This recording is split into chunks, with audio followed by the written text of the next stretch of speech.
Sarah, did you set up the iPad for Carla? Mm-hmm. Hang on. Okay. Just haven't got it yet. Okay.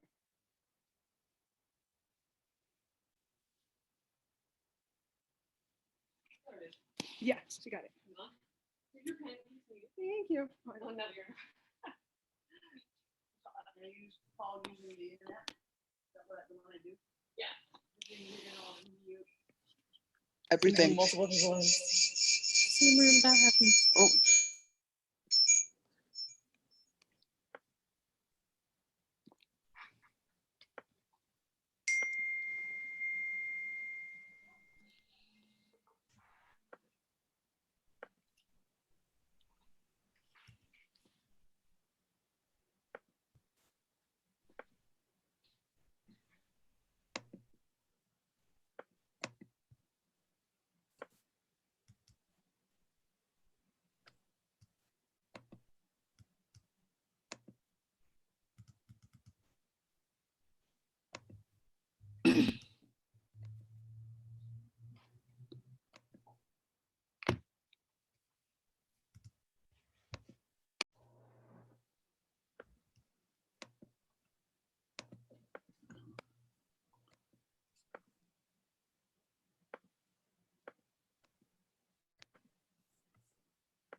All right, I'm seeing that we have everybody here. Is that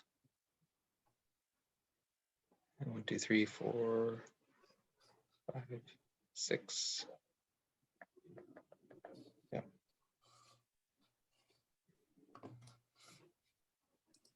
Okay. All right. Well, good evening, everybody. Actually, do we have Dr. Pereira yet?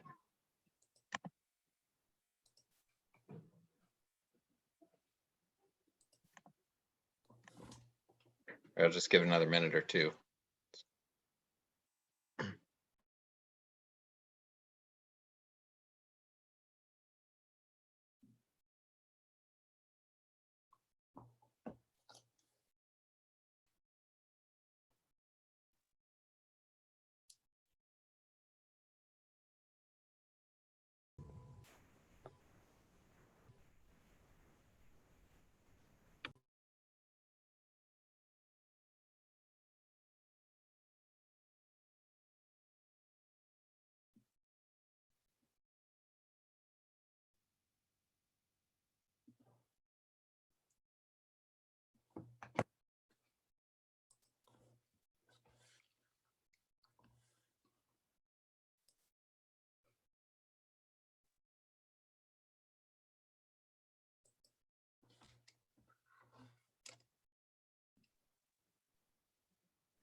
Sir, oh.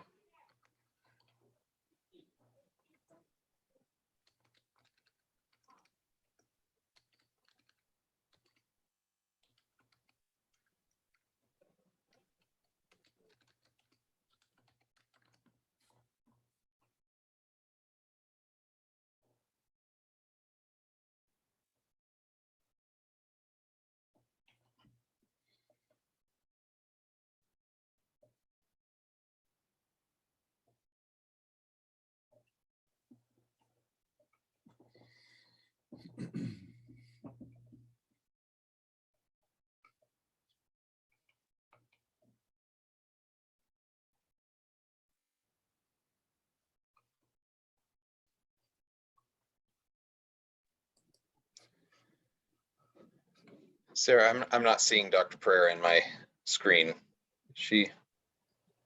We're having some difficulties. I'm resending her the link right now. Okay. Okay, we'll hold off.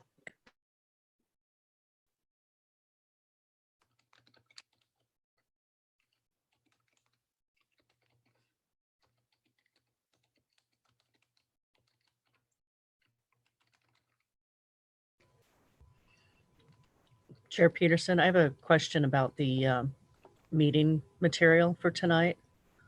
Okay. On item D, to the Return to Learn update, there was some supplemental material that was going to be added, and I don't see it. I believe those will be added during this meeting. Okay. I think the numbers were coming in so late that Got it. Okay. Okay. it'll be an I just update. thought for if all we of us. got them ahead of time, instead of waiting until we got to that agenda item, but I can wait. My understanding is that that agenda item, as far as content, is fairly brief, Okay. but explanation might be long. So, Okay. Perfect. Thank you. Okay, I'm going to call to order this January 21st, 2021 regular board work session. I have all directors in attendance. And we have a meeting agenda that was posted. Is there any action? I would move to approve the meeting agenda as presented. Second. Okay, moved by Chris, second by Matt to approve the meeting agenda. All those in favor? Aye. Aye.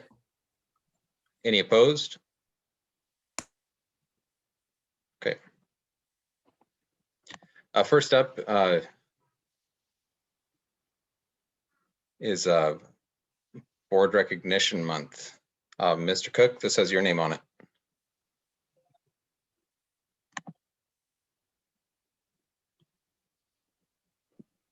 Thank you, Chair. January is School Board Recognition Month. In previous years, students have performed at the January business meeting to recognize the work of school board members. However, with social gathering restrictions in place, this was not possible this year. Instead, district leadership has gathered links of performances that have been completed by schools this year to share with the board. I'm open to playing this for you guys, knowing the links are here. They're fun performances. I'm grateful to have it in there, Mr. Cook, and encourage the board to review it and communicate directly with those schools, your appreciation for them. But I think we'll save that for our own review. I figured as much. Thank you, Chair. Okay, so our first action item is a first reading of policies. We have, it looks like 4 policies recommended for adoption, which is JB, Equal Educational Opportunity, LBE, Public Charter Schools, LBEA, Resident Student Denial for Virtual Public Charter School Attendance, and IKFB, Graduation Exercises. Not recommended for adoption is GCPC, GDPC, Retirement of Staff. I would turn it over to the Policy Review Committee for any conversation about this, starting with Director Howitt. Thank you. So we did have quite some good conversation with this, and I was just going to address the one that we did not recommend for adoption. It felt like that one was not necessarily for the board to weigh in on, that was more operational and the purview of the HR department to determine. We also talked quite a bit about graduation exercises and wanting to put more detail into those where there had been discretion. And we wanted to try and clarify so that there wasn't any inconsistency where discretion was not used the same way.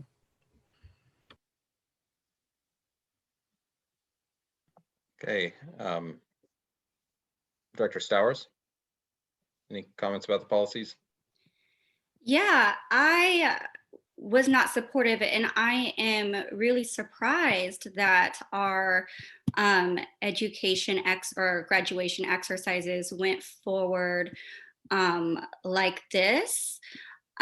We did have a brief discussion about how important it was for students to be able to wear whatever it is. It was my view that students should be able to wear whatever that is. I'm very supportive, and I definitely understand how important it is for a student to have gone through this training to be able to wear their uniform, and I am 100% supportive of that. And when we had a discussion on why this is necessary, it was brought to our attention that the districts or the schools, the administration, doesn't enforce or it doesn't allow students to wear whatever they want like equally. So you have some administrators saying you can't wear this, and you have some administrators say that you can. And so I was very open, not limiting it to military attire, but to really keeping it broad to whatever the students thinks is important for their identity, for their culture, for their careers, to be able to truly express themselves in the way that they deem appropriate. And by selecting and choosing preference and favoritism to a certain to one career option, I didn't feel like that was really representative of the freedom of choice that we really want to represent with our students. So I am not sure why this is in here like this, because that was not the conversation we had. We did talk about possibly keeping it the same, which is very broad. But again, I'm really supportive of the students wearing whatever they want. And I don't really think that this gets at that. And and then there was a question for the public school charters. Why this? Well, there was a note in moving forward and the reason for an update. And one of the reasons for the update is it says the ability of a public charter school to allow weighted lottery for historic underrepresented students in admission by Senate Bill 820 expired in 2020-2021 school year. And so, and I did miss this policy meeting, so I'm not sure the conversations around that, but I'm not sure if we can even continue to require them to have a weighted lottery for underrepresented and underserved students. Oh, and then I wasn't here for this one as well, but then there's for the virtual public school attendance, I wasn't sure. Now, definitely with COVID, and our students might want to, more than before, choose virtual public schools options. And it just seems like that 3% cap is very arbitrary. It doesn't make any sense why we just choose a random number and then we just deny everyone who wants to apply after that. And so I don't know if anybody can speak to that. My understanding is that's a statutory issue, but Mr. Ely, I saw you talking, but I couldn't hear you. Can you hear me now? Yes. Okay, sorry, but I've been having trouble with Zoom all week. Yes, you are correct, Chair Peterson. That is a statutory threshold. That is not one that we've established locally. It actually is potentially up for consideration in the current legislative session. And is that's all we can allow, or is that just like the minimum, or that's the maximum? The maximum. Yeah, it's the maximum of our students who can transfer to a virtual online charter outside of our district. So we have a different threshold for students who transfer to a virtual charter in our district that we authorize. That's a different, but if they want to transfer to a virtual charter outside of our district, that is the statutory maximum. Director Roskovich, do you have any comments about the policies? Nothing too constructive. I do share Robin's concerns about the graduation requirements. I feel like out of all of the uniforms to specifically call out, the military one was a little, I mean, who would want to bring that up and why would it be in there as opposed to anything else? So I thought that was a little strange. If someone wants to speak to that, did somebody argue something about wearing a military uniform or? Sorry. So that was the only thing there. But other than that, me personally, I don't care what people wear for graduation either. They're going to graduate and you're never going to see them again. So just move on. But no, that was just my one little nitpick thing. I'm just wondering why that one in particular was in there. Okay. I'm hearing 2 out of 3 policy committee members, and perhaps Director Howitt, your comments were also saying you were reluctant. I'm not trying to put words in your mouth, but just hearing even 2 very clear voices about that one. I wouldn't expect to see this one at our business meeting. I think that one clearly gets pulled. And we did talk about the graduation exercise quite a bit, and I'm not sure because I didn't look at the revised ORSs in the bottom if there is something specific where someone did challenge being able to wear their military uniform if that's the only component that is not in there. We did talk quite a bit about no student is denied access to go if they don't have the gown that the students wear, the robe, whatever you want to call it. They're available. We've made them gender neutral so that they're not a boy color and a girl color. And we talked about graduation's a big deal, and it's not just going to a party. It is a celebration of an achievement, and it was trying to have that opportunity for students to celebrate that success in a little bit more formal way, but not having students not be able to participate was not part of the conversation. And again, I don't know why, I don't remember if we specifically asked for clarification on the military uniform aspect. Students are allowed to wear currently, if they get their medallion recognition, their cord recognition from Cal, from the Web Academy, from other organizations that they do their requirements to, they're allowed to wear all of that kind of stuff. This was adding more that they could also incorporate and wear their cultural items that were important and special for them as part of the graduation. And then I'm not quite sure on the other question that Robin brought up about something that expires in the 2021 school year. We're in the 2021 school year, so it goes to the end of this school year. And then they would need to do something about renewing that policy for next year, but it would be enforced through this year. Yeah, that was for the public charters to have a weighted lottery on a historic underrepresented students. And even though that it expires at the state level, if we can still keep in that requirement at a district level to ensure that our schools are accessible to all of our students. So that would be something that would be in the contract that we do with the charter schools. Mhm. Okay, well, let's split them out here. Let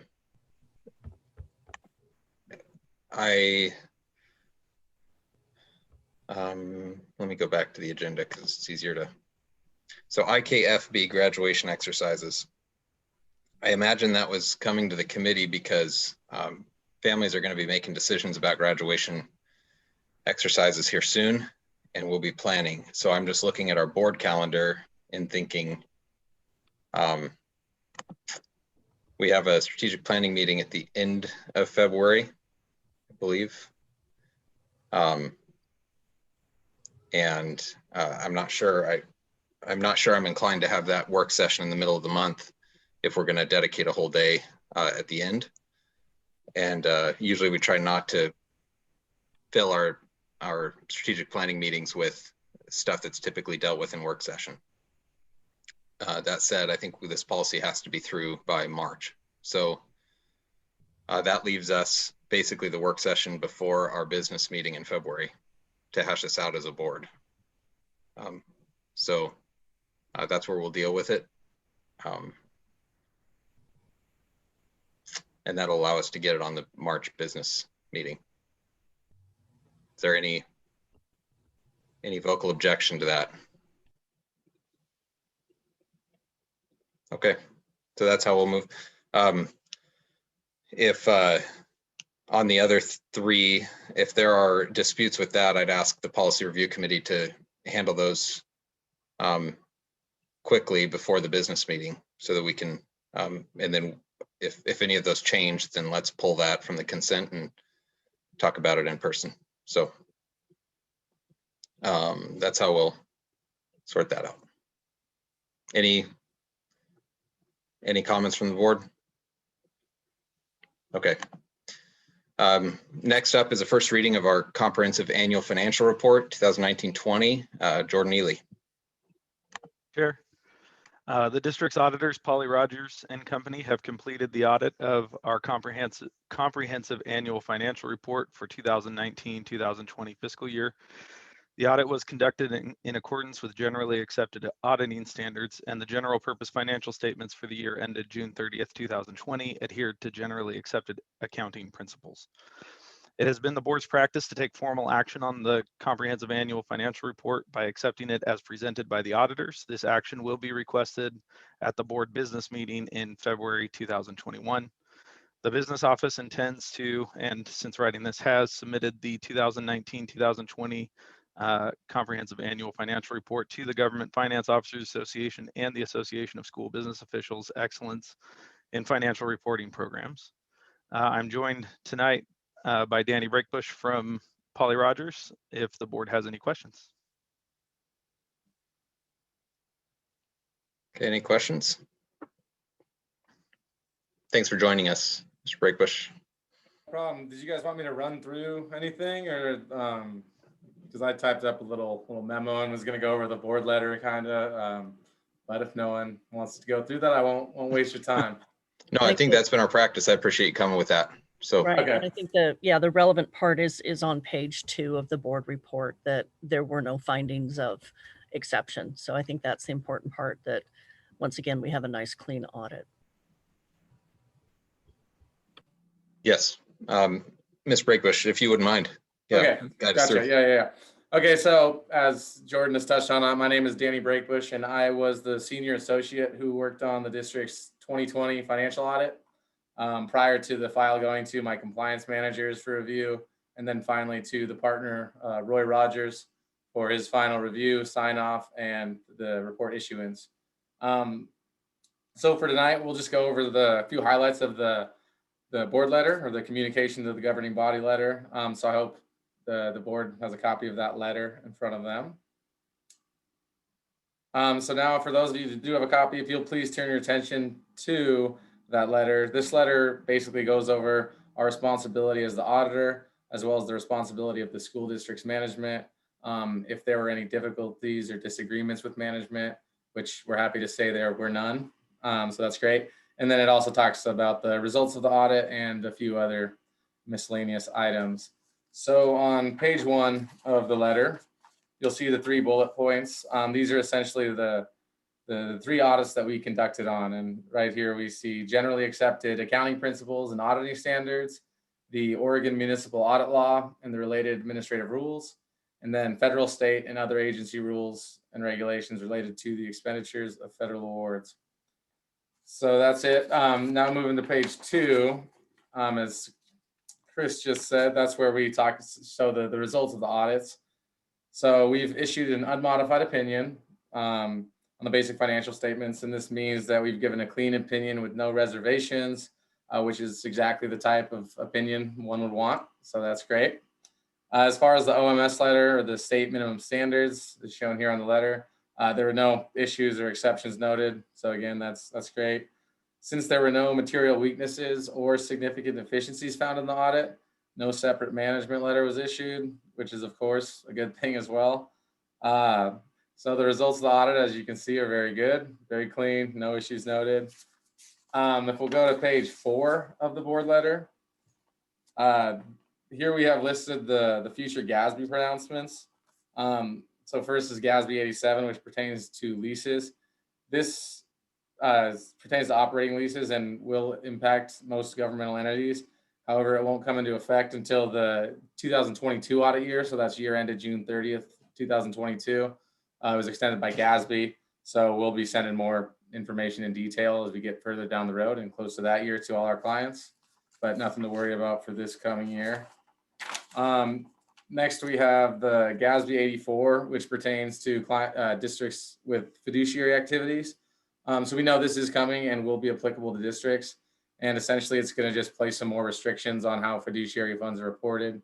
So we'll be working with Elaine and Jordan to make sure we get this figured out. And then for Gatsby 89 and Gatsby 91, as shown on the board letter, these aren't going to be in effect till the June 30, 2022 audit years. And it looks like they won't be applicable based on current district activities. So nothing to really talk about there. Finally, on page 4 of the board letter, you'll see the best practices, or to page 5, I guess. Yeah, 5, down at the bottom of page 5. You'll see the best practices listed. These are merely suggestions on behalf of the firm, not something the district must do. When we go to accounting school, best practices aren't a standard audit term. They're Polly Rogers recommendations. We basically consider these as potential holes in the fence or areas where there is potential risk. We don't see any current issues, but we just want to make the board aware of the potential risks. And as you can see, there's only 2 there, so that's really great. Not a lot to go over. and they're very two common comments that we see. So no issues there, but I'm happy to ask any questions on those. So before I wrap it up and answer any questions that you guys may have, I just want to say that I appreciate the opportunity to work with the Gresham-Barlow School District. And Elaine and Jordan and the rest of the staff are always great to work with. And this year was a little different and done remotely. And this year definitely threw a lot of curveballs due to that, but Elaine was great about getting us information and very helpful in working through things quickly and getting us all the necessary information we need to get the audit done. So I appreciate that.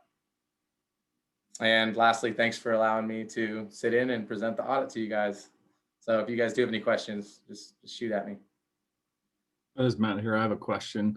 Yeah, a couple of them, and it really goes around doing the audit remotely. How did you test controls to make sure they were operating properly? You know, we do have a new CFO, so there's new chain of command, if you will, and so usually processes may change. So how did you test those controls? You can just give me an example. Because you're doing it remotely. You can't go in there and randomly select something, or you know, it's sometimes easier face-to-face to do that stuff. Right. Yeah, it's definitely easier to get a good you know, understanding of the controls, but the controls in place didn't really change too much from last year. Although there was a new CFO, the district had great controls last year and segregation of duties, and therefore it seems as though it just kept rolling on into this year. So basically, at the beginning of each audit, we'll send these walkthrough documents, and especially now with a remote audit, they're very important. So we send them, and then they'll, Elaine and Jordan and whoever else is involved will update these basically internal control walkthroughs for us.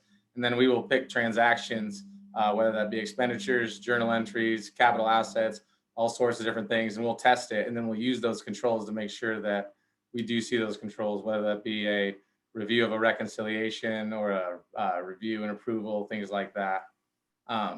So we basically just get these walkthrough informations, and then through our testing, we look for evidence, whether that be a signature and a date, whether it be an email approval, things like that, to make sure things are getting approved and all that. Does that Cool. sort of help answer your question? Yeah, I was just curious because obviously some organizations, a lot of, at least from my perspective, you need written or, you know, wet signatures sometimes, and going to this electronic environment has been challenging for some organizations to move to, especially in terms of the digital side, to validate the signatures. But it is a small shop, so I would suspect it's not too bad. I do have a couple questions for Jordan. This is relating to Gatsby 84 and 87. So Gatsby 87 is going to do the same thing that happened on the pension, where we're going to recognize a pretty significant liability. What kind of capital leases do we have? Does the district have, or is there any capital leases? The only capital leases that I'm thinking of off the top of my head would be our copiers. So I don't expect 87 to be a substantial impact, although it is going to reflect differently in our financial statements. Okay, but it's not like the pension with PERS. Right. Yeah.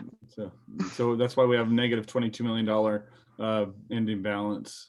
Exactly, because the PERS, as you see, is 87 million. But if you flip to the fund balance, that's going to be just without all the PERS and OPEB liabilities, you'll see a positive 69 million. So overall, things are good. Just that one PERS number skews the net position in the GY statements, but it doesn't mean the district's doing bad by any means. Well, if a PERS board actually used a real discount rate, we'd even be in bigger trouble.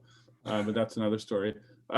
So in terms of Gatsby 84, it looks like I'm assuming, you know, we do have that one OPEB that we is that assets that we manage as a district, because obviously PERS probably wouldn't be involved in that because we're not managing those assets. But so your OPEB, and then like your funds that you invest the dollars for the bond and stuff like that, are those the types of funds that would be involved in this fiduciary side? Funds invested would not be in the fiduciary fund. I'm trying to pull an example for you here.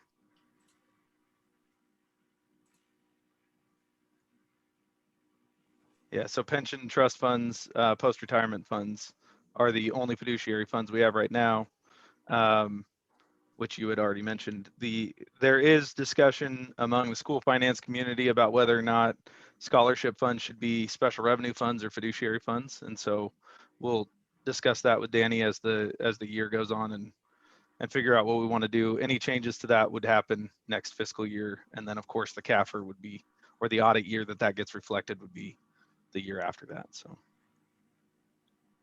And is our district still the leader in writing these policies like we used to, or is that charge gone to somebody else? I'm leaning on Beaverton School District now to be the leader. Oh, in that. Mike I'm is? just kidding.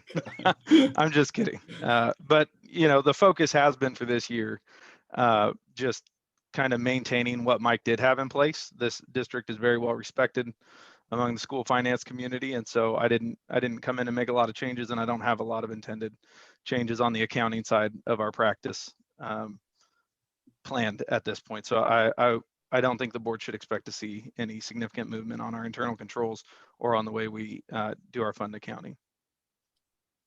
Thank you. Good job.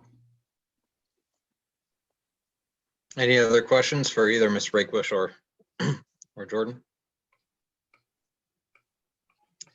All right, well, gentlemen, thank you. Thanks especially Ms. Brakebush for joining us and for your partnership. Yep. Thank you guys. Have a good rest of your night. You too.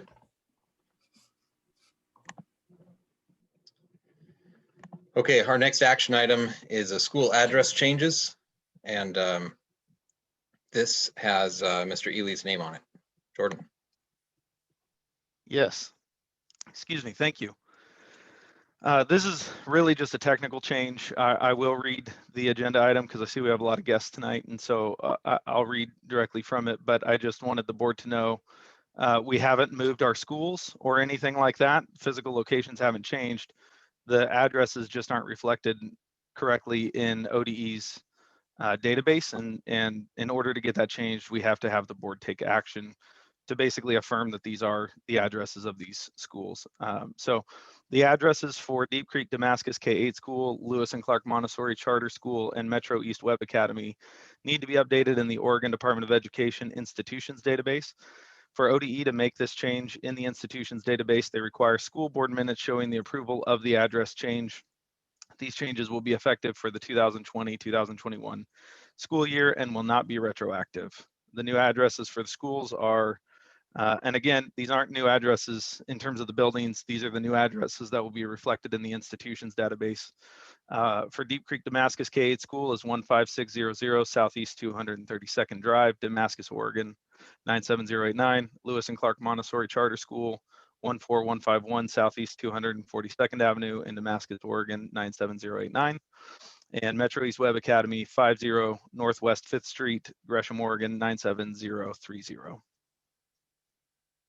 Oh, and I have been reminded by a colleague, Miwa actually did change locations. So I apologize for saying that that wasn't the case. Okay. Any questions of Jordan? All right, there's a recommended action. I'll move to approve the changes of addresses in the Oregon Department of Education institutions database for Deep Creek Damascus K-8 School, Lewis and Clark Montessori Charter School, and Metro East Web Academy to the addresses provided in the executive summary. Second. Okay, it's been moved by Matt, seconded by Chris to approve changes of addresses in the Oregon Department of Education institutions database for Deep Creek Damascus K-8 School, Lewis and Clark Montessori Charter School, and Metro East Web Academy to the addresses provided in the executive summary. Any discussion? Okay, all those in favor? Aye. Aye. Any opposed? All right. We can check that box for ODE. It's board approved.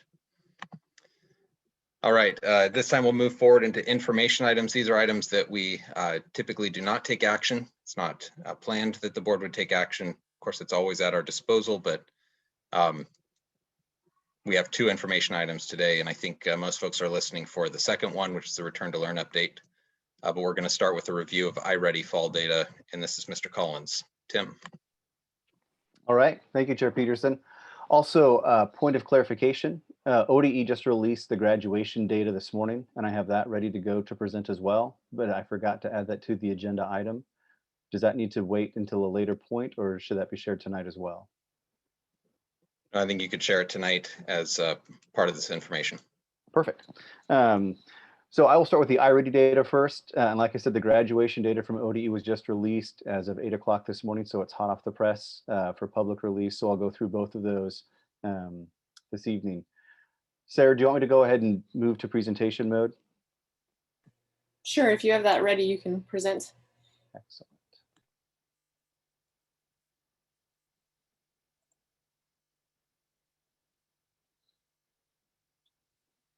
Okay. So starting off with the fall iReady data, I'm going to look off to the side because that's where my second screen is located.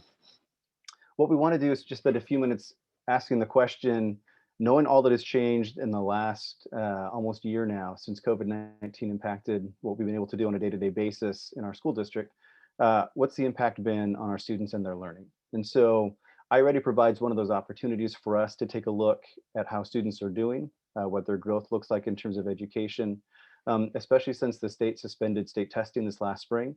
iReady is one of those pieces of documentation that allows us to track student growth over time. So the point of going through this is just to give you guys a chance to see how we're doing, as well as opportunities for growth specific to math and to reading, which is what iReady covers. I'm going to ask you to hold your questions till the very end, if you would, and then we'll move to the graduation piece next.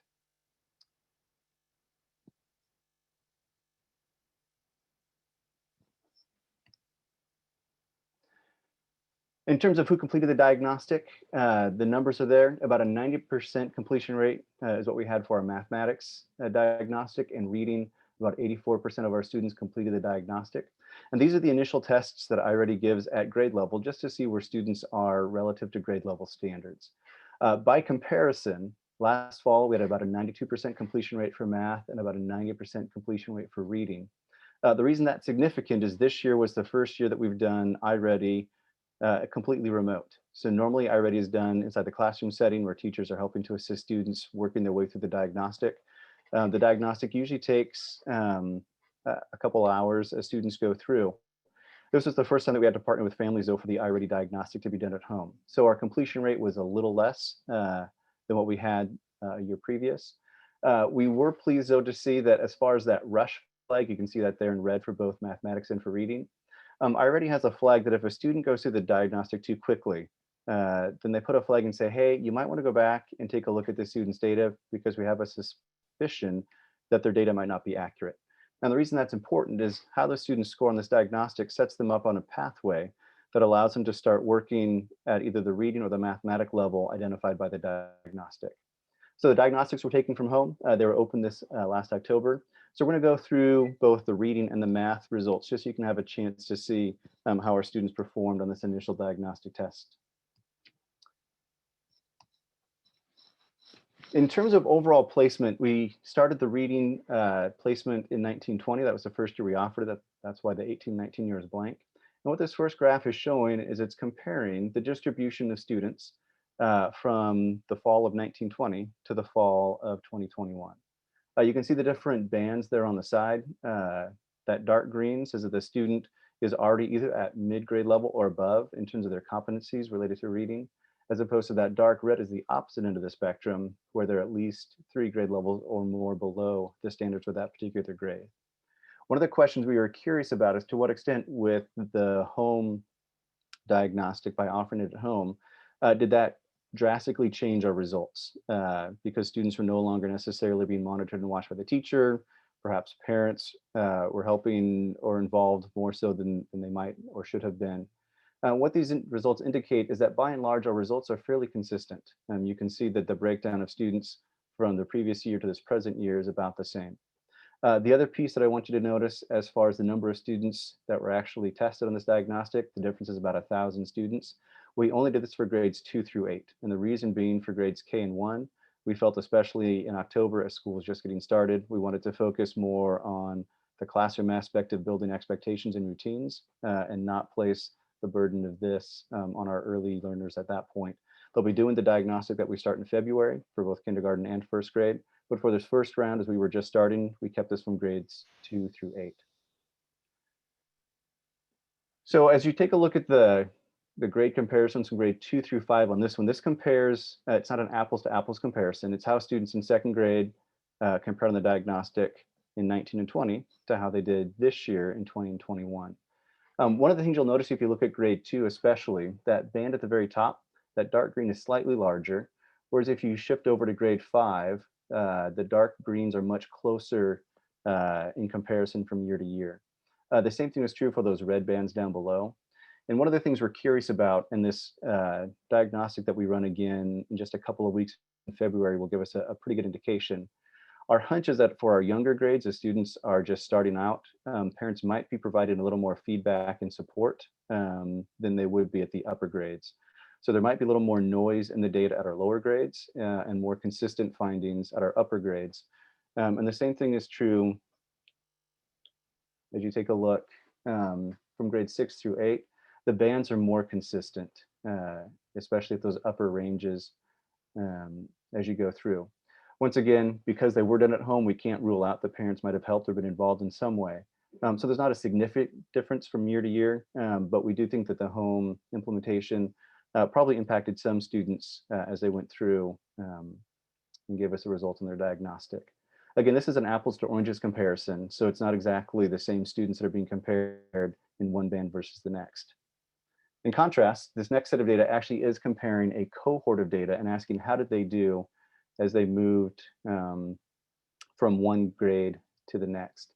So in this particular graph, you'll actually see 3 different bars. Last year, we did a diagnostic in the fall. We were able to do a diagnostic right before COVID-19 interrupted our school year. And then we have that band from this most recent diagnostic implementation. So that's where the 3 bars are from. What you'll notice is that in every case, and this is from grade 1 to 2, 2 to 3, et cetera, on up, our students were actually showing growth. And one of our concerns was, to what extent did the impact of COVID-19 impact our students' ability to grow, both in reading and math? So as you look at the reading scores in this case, you can see the gains that are there. The percentages down below represent how close they were to making typical or expected growth relative to their grade level. So for that first one from grade 1 to 2, the students had a gain of 38 points and a relative growth of 81%. If it would have been 100%, that would have been meeting exact grade level expectations for year-to-year growth over time. And what you'll see generally, and this is true nationally as well, is that students from grades 1 to 2 or 2 to 3 had greater growth than students at the upper bands as the content became more demanding and more challenging.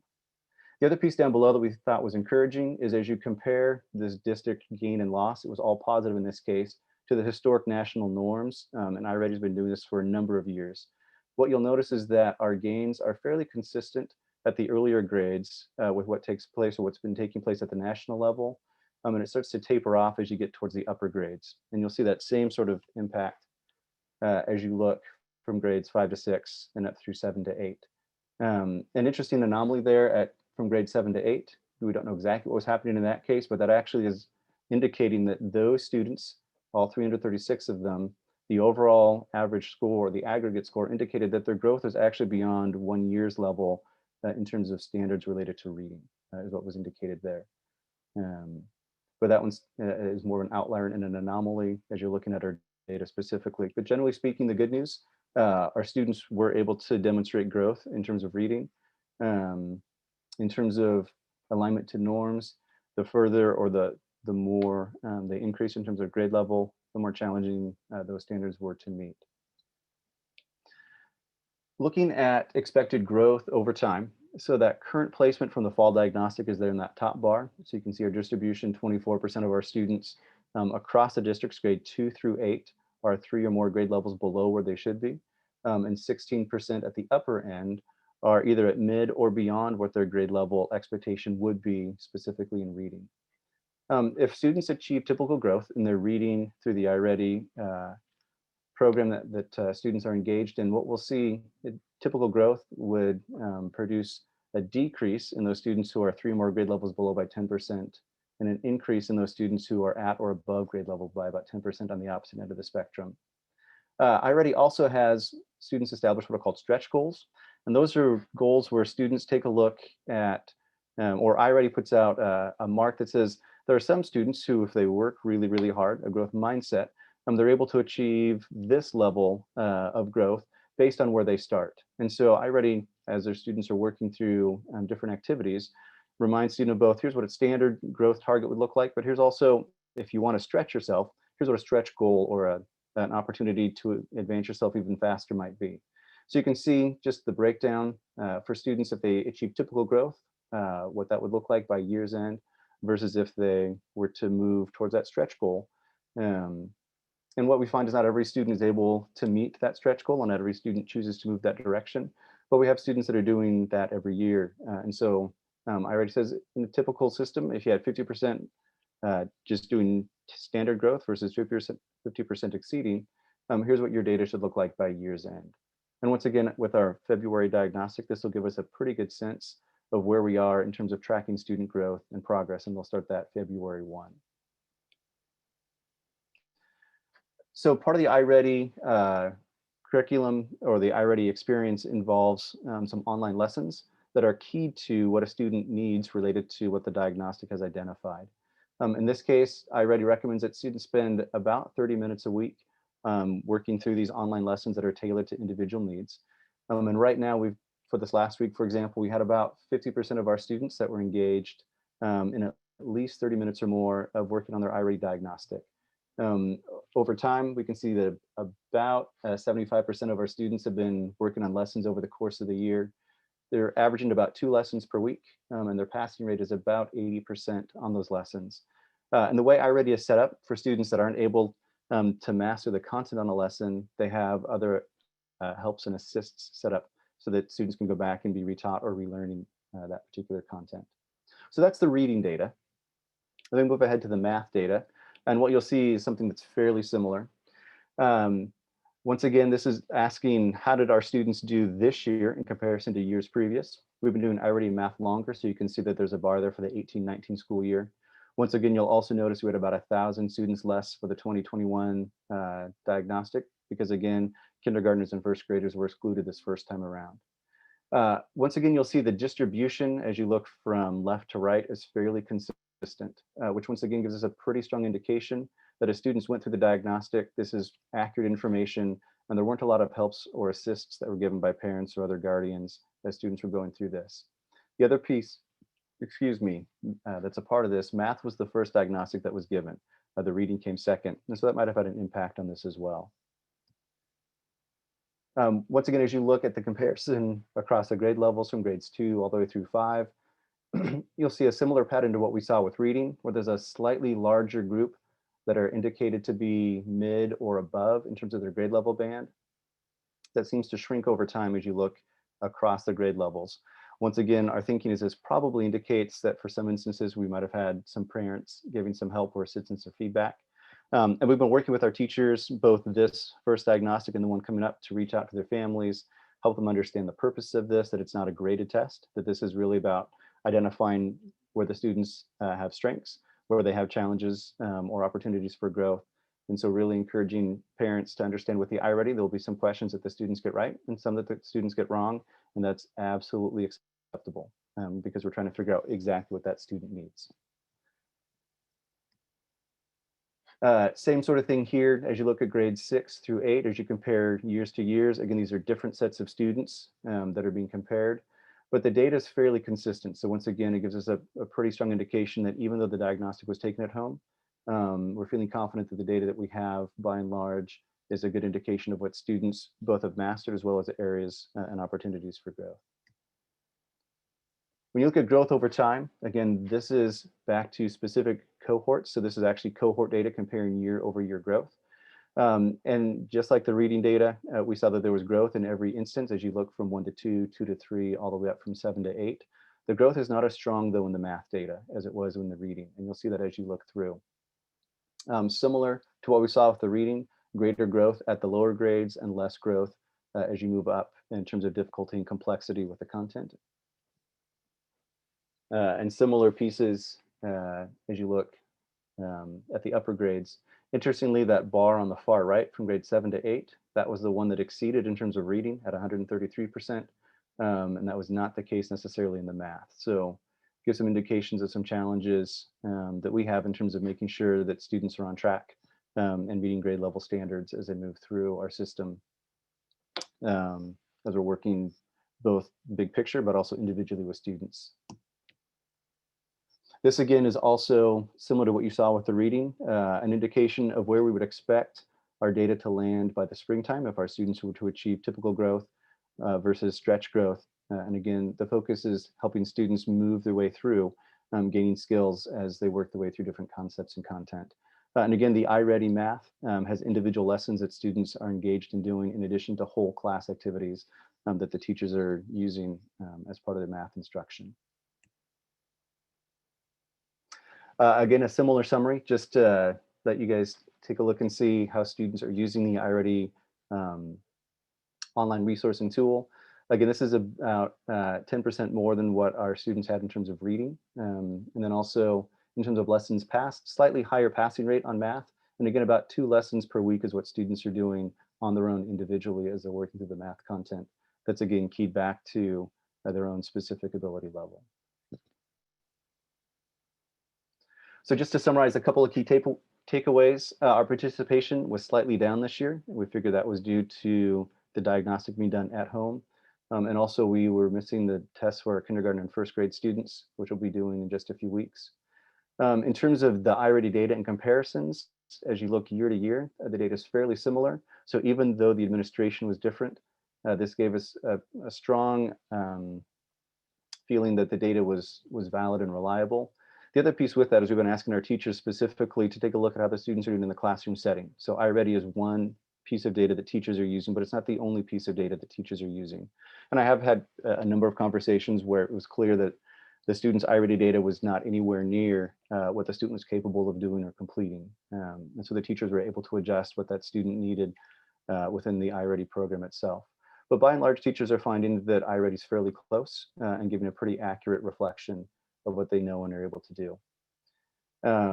Stronger gains were seen in reading than in math, even though we had disruptions due to COVID and the learning situation that we find ourselves in. And then thinking about the engagement with those individual iReady lessons that are tailored to students specifically based on the needs that they have. A little over half of our students are engaging on a regular basis in those lessons, and they're passing those at about a rate of 80% as they go through. So one of the things that we're concerned about specifically, as I'm sure you are as well, knowing that our students aren't receiving face-to-face instruction like they normally are doing, even though we saw reading and math growth over this last year, it's not as strong as we would typically expect. And just in looking at iReady data nationwide, this is a pretty similar trend as iReady has been giving that data back to districts to say, here's what we're seeing and here's what we're learning so far. So while we're encouraged about the growth, we are concerned that we don't want students to fall further behind based on lack of face-to-face instruction. So that's the iReady summary. And I'll take a couple of questions if you have them. Any questions for Mr. Collins besides mine? Yeah, I have a question. Yes. Well, first, I want to congratulate our teachers. I mean, students are making growth despite having a very different learning environment this year. So thank you to all of our teachers for their efforts this year. My question is, how are these results or scores communicated with families? And could this be an opportunity to empower our parents, our families, to take more, to be more engaged with the students' learning? Because you mentioned that there are strategies given with the kids' scores when they get their scores. So what do those strategies look like? Are they culturally responsive so that parents can engage with their kids without having to log into an iReady lesson? Are there other, can we provide ideas to parents on what literacy exercises or even math exercise activities they can do at home with the kids so that they don't have to sit in front of a screen, but also for the kids to take ownership of their learning? Like, I'm just trying to think of how we can use this as a way to empower our kids and our families in the learning right now that they do have to be more engaged in it because it's happening at home. And then the stretch growth goals, like how are those explained to families also? Because it looks like 50% of them are engaging right now. So how do we encourage the other 50 to take part in that? So those are just questions and ideas that are coming up. So Myra, great questions. I can answer some of them. I'm not the expert on the content curriculum piece and how families and teachers are partnering based on the results from the survey itself. I can tell you that iReady does a nice job of providing resources both in English and Spanish as they reach out to families. And also as a part of the iReady process, we ask families, or we ask teachers to reach out to families specifically one-on-one before the diagnostic even begins. So teachers are checking in with each individual family. They're sending out some videos as a reminder in terms of, hey, here's how this looks. My wife being a third grade teacher in the district, I know that she was talking to families individually one-on-one as they were going through and sharing feedback to the family specifically about how their students did, some specific resources and recommendations that she had around helps for their students specifically. So in terms of what iReady provides, I'm not sure exactly, and I don't know if Tracy's on the line, she can speak to that a little more than I can, or if Lisa can, a little more on the curriculum expertise side. I'm not, as like I said, as much of an expert on that component, but I do know, like I said, with this, especially with the home diagnostic, teachers are reaching out and making contacts with each family individually one-on-one, both before and during the diagnostic as they're going through. I can add a little bit more to that, Tim. Oh, just excellent. in how it's really, yeah. Thank you, Michelle. iReady and the whole Ready Common Core curriculum, they have a ton of resources. You can get specific resources to align to specific needs for students. Teachers can assign lessons to students specifically, in addition to the lessons that get assigned from the diagnostic. So there's lots of personalization. There really is a lot of resources available, and it really does provide the mechanism to really personalize for students and really partner. It's very common that this is a tool parents can use with kids at home. And there's been a lot of communication. Our coaches have helped support the communication so family knows how to access it at home as well. So there's a lot there.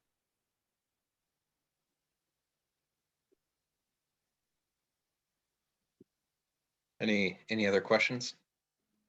I say, Blake, it sounded like you had a few. Well, I do.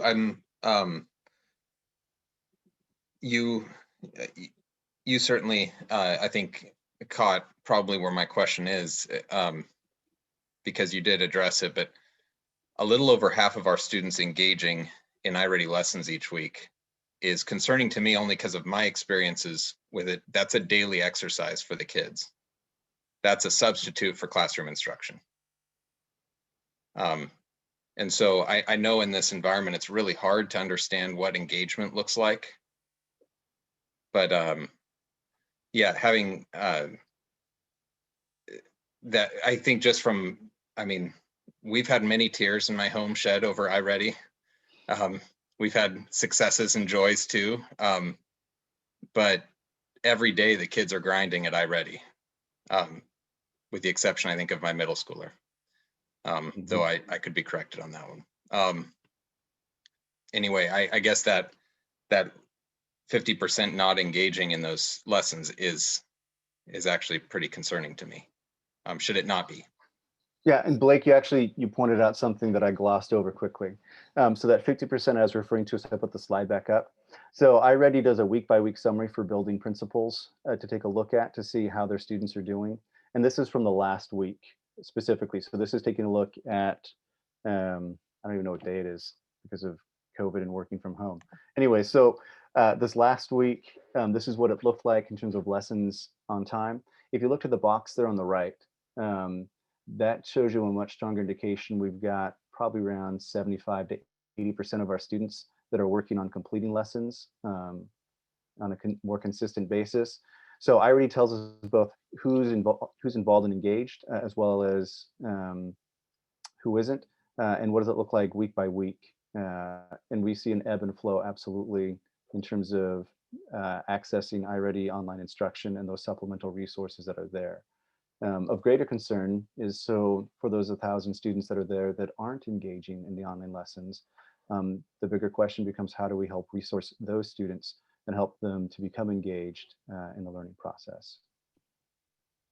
but you Well, bring I up an wanted to add just two things. I'm sorry for my tardiness, but we also can't have an average of the entire semester to see what the percentage of time is. It's just week by week. And that's kind of what Tim said. I just wanted to restate that. The second is that we do know, and apparently, Blake, your household knows that there is a sweet spot of how much extra practice is really required. And we really are looking at that specifically in math, because we have had this, the requirement in the math portion, and we see that success.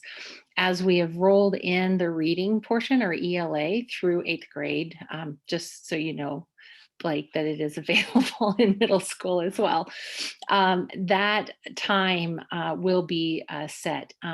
Keeping in mind that our instructional time has reduced in comprehensive distance learning, and yet we hope that some of that other time is spent online doing this work. But there is this balance where everything is screen time. And we know that families are considering that screen time, and that may or may not be affecting what we're seeing this year and compared to last year.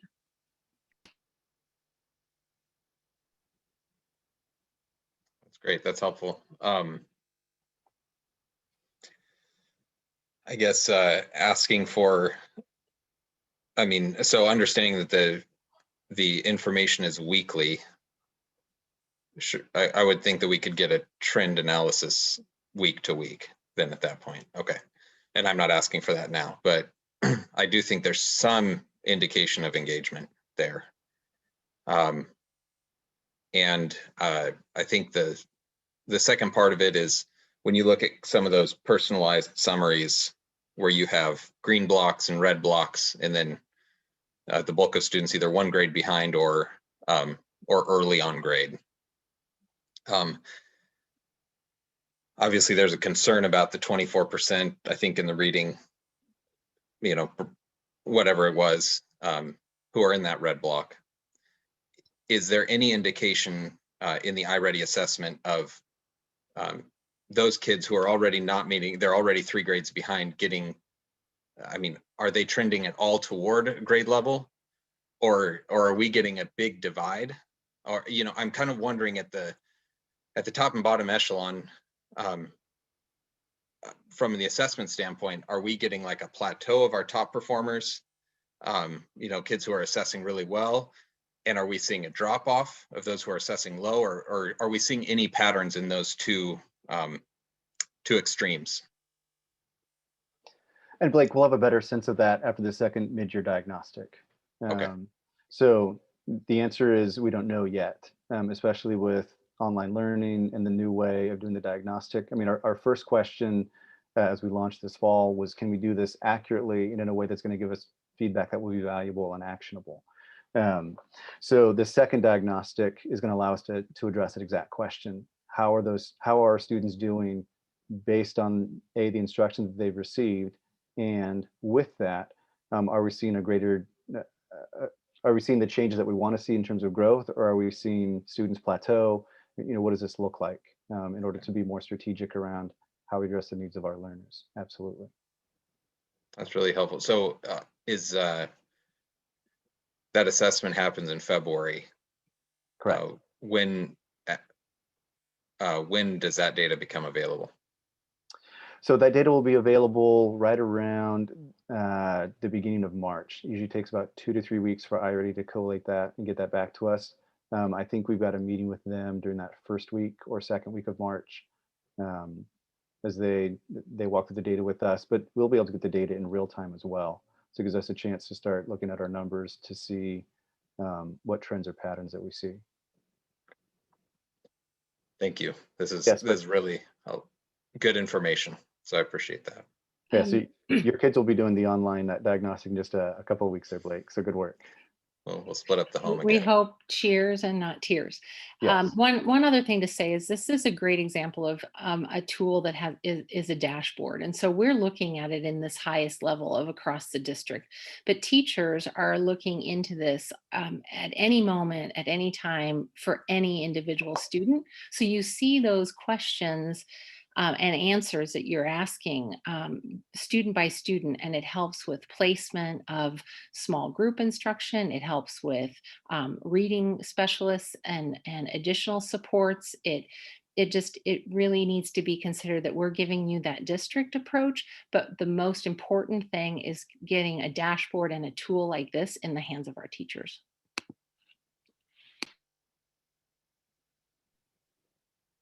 I have a few questions, sorry.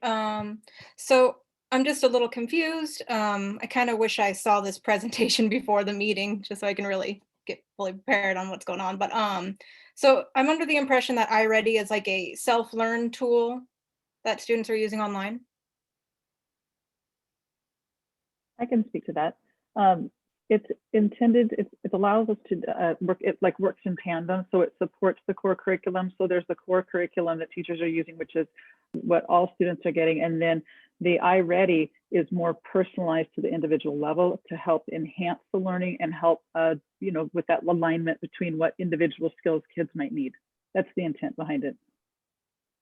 Alrighty. And then another question, I'm not entirely sure, how is this data collected? Is this just like, is it just like the software application is giving you everything that it sees, or? So in terms of the diagnostic, it looks very similar to what a student might take for state testing. There's an interface where students log in and they're given a series of questions.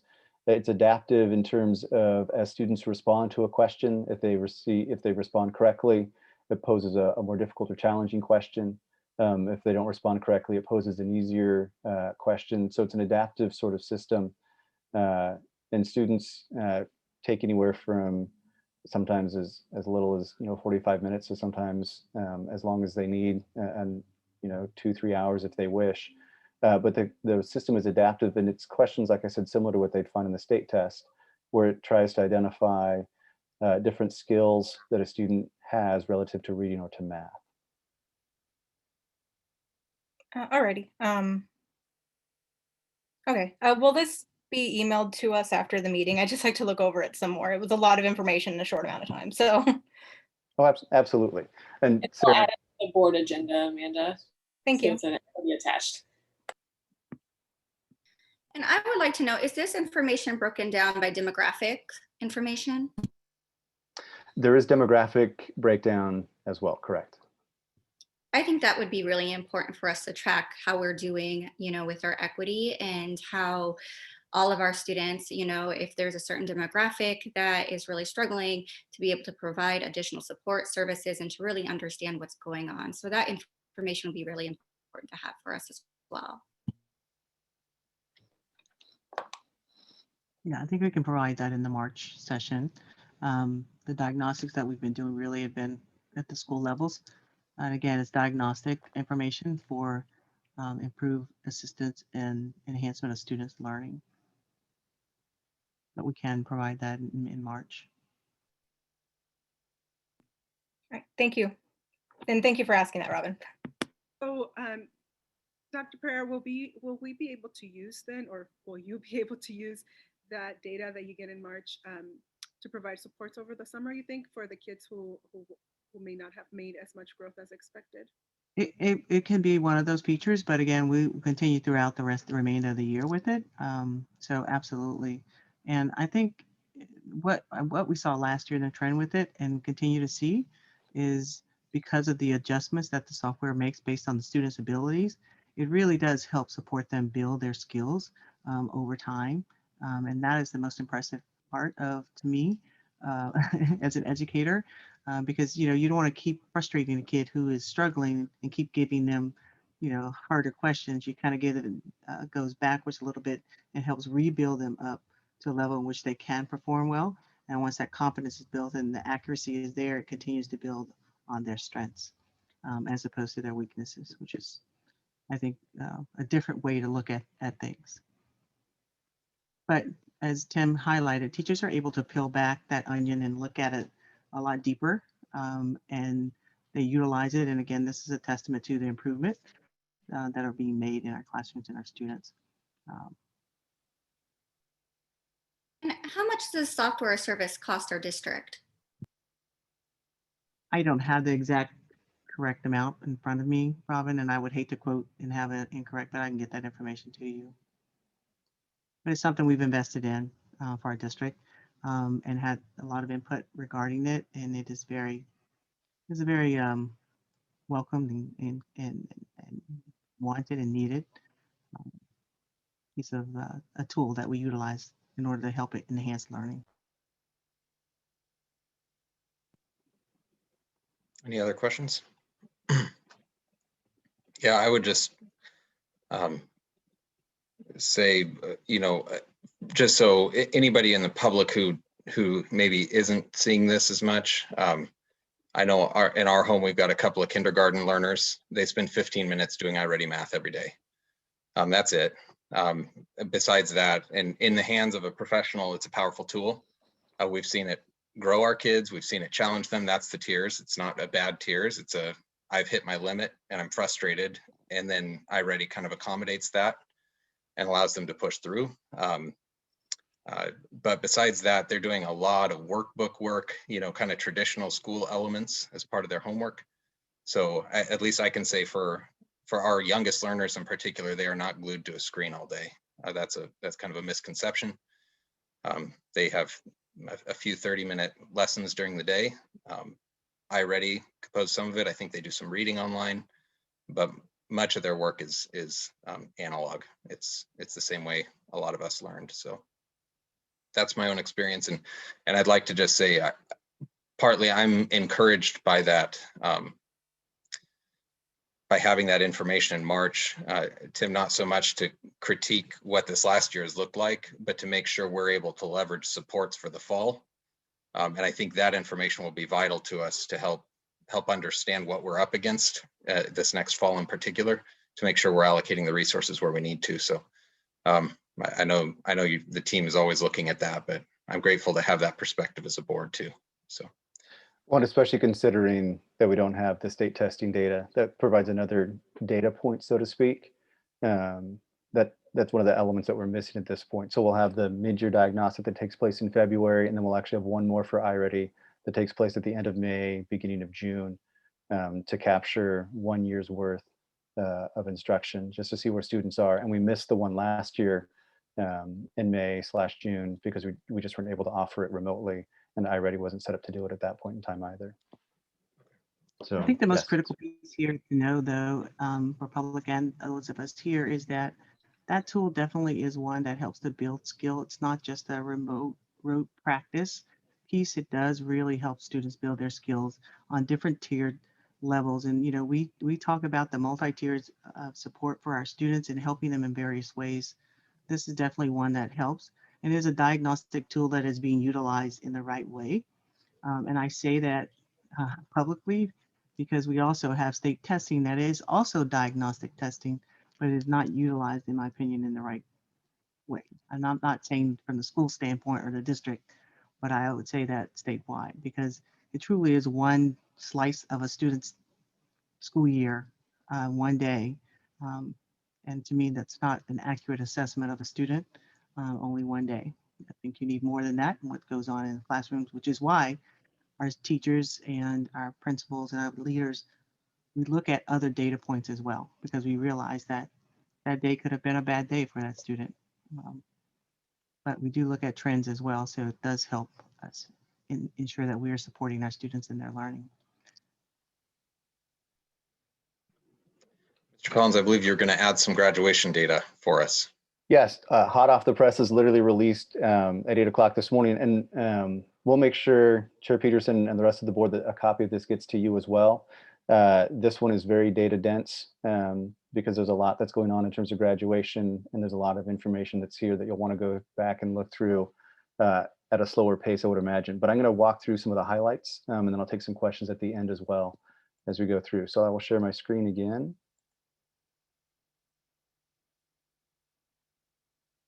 Just a second.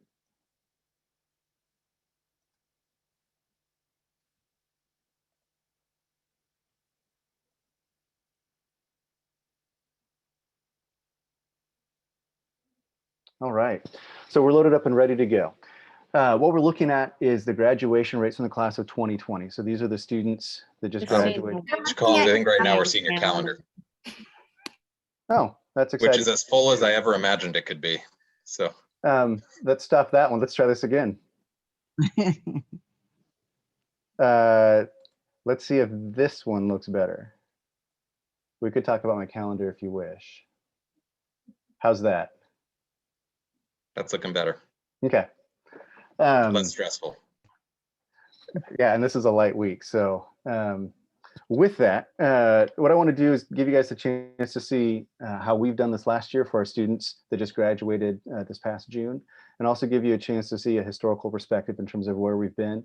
Once again, one of the challenges as you're looking at this data specifically is as you're comparing year over year, you're comparing different groups of students. And so I want you to keep that in mind as we look through. Unlike some of the diagnostics with iReady, where you could compare a cohort as you go through, a lot of the comparisons here are different groups of students to different groups of students. It's not an apples to apples comparison. We do have a chance to take a look at a 9th grade on track versus how they ended up at graduation, which I think will be interesting as we go through. But what I want to start with is our first slide. And this is the data. Whoop.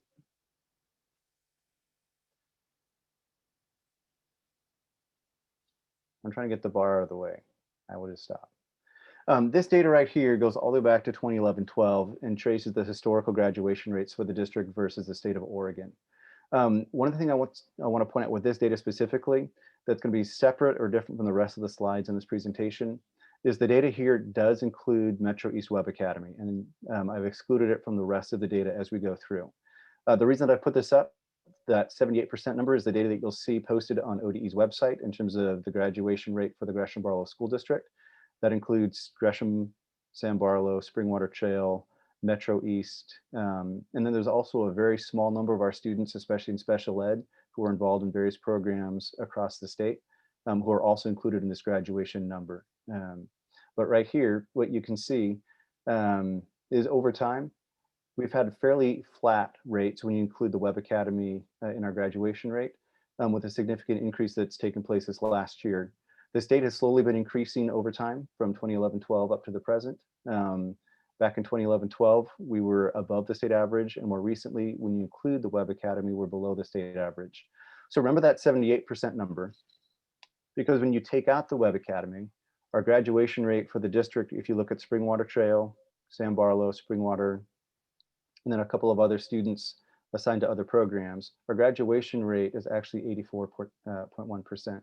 And if you look across the years, you'll see that the Web Academy has an impact of about 6 to 7% on Gresham's graduation rate overall. So you can see from the class of 2017 to the class of 2020, things have bounced around. And I think a better way to see that is when you take a look, just graphically speaking, here's what our graduation rates have done over the past 4 years. You can see Springwater Trail is there at the top, bouncing around between 90% and 100. They had that 1 year in 2018 where they actually did have a 100% graduation rate. Every student at Springwater Trail that year was able to successfully graduate by year's end. They bounced around a little since then. This last year, they were at a 98. I think they had 1 student that wasn't able to graduate and make it on time. You can see that the line in that solid red is our district average for our 3 large high schools.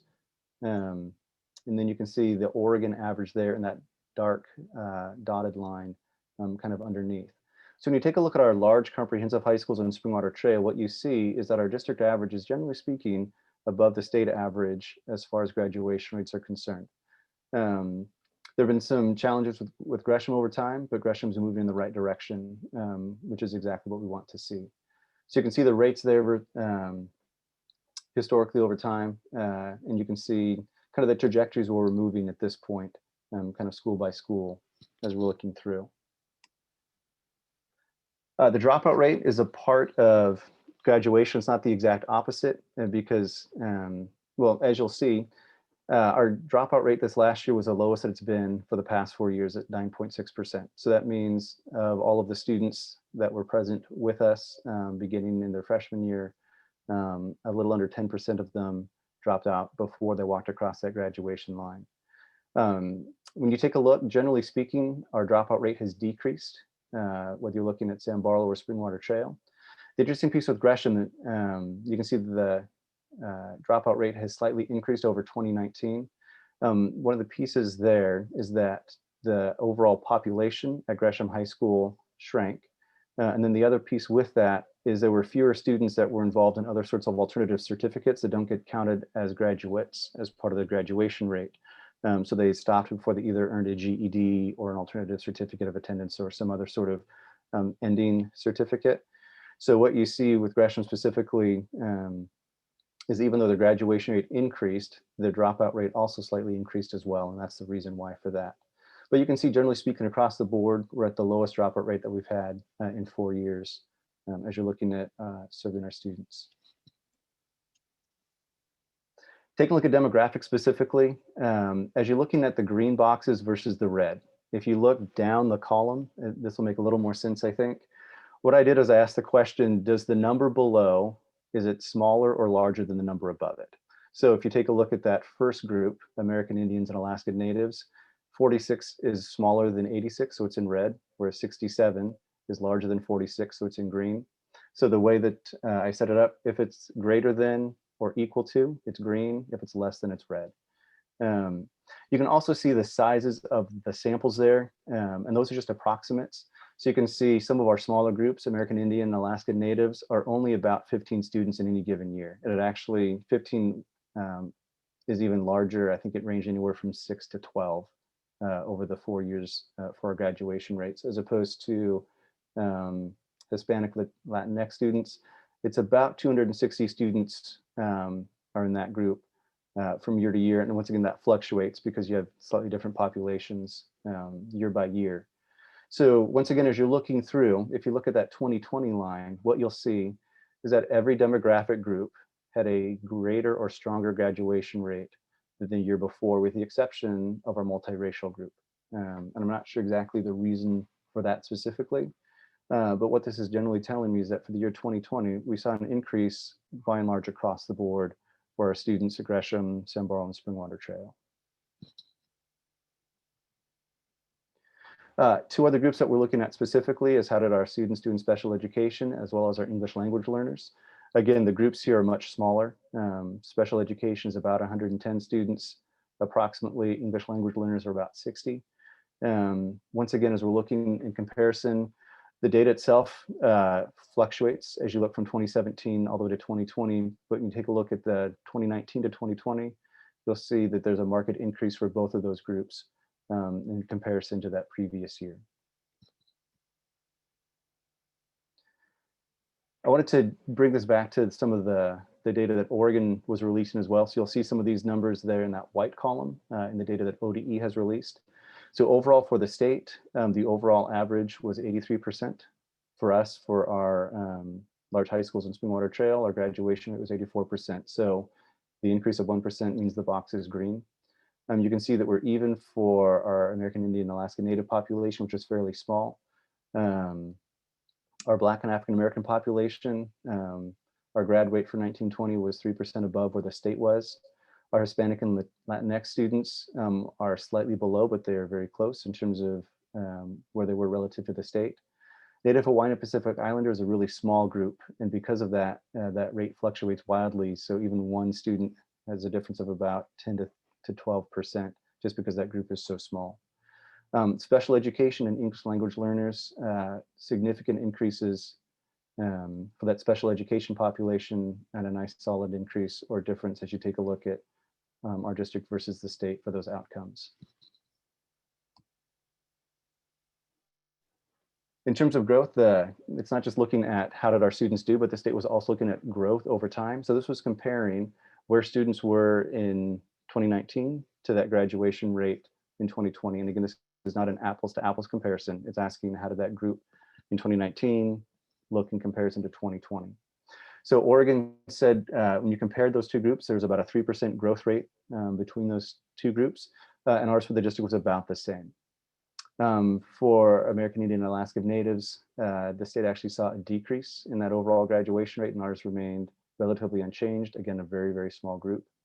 For the Black African American students in our district, Even though the state on average grew about 6%, ours was about a 1% drop.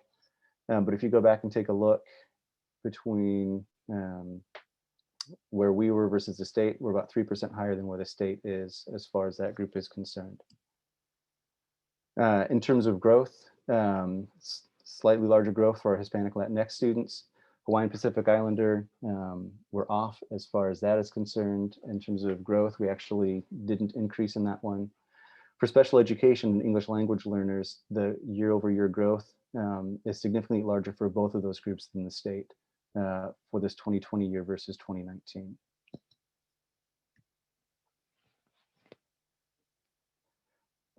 In comparison, so these other comparisons we're looking at different groups of students. If we go back and look at where these students were in 16-17, looking at our district specifically, at the end of their 9th grade year, our students who graduated in 2020, only 74% of them were on track to graduate by the time they finished their 9th grade year.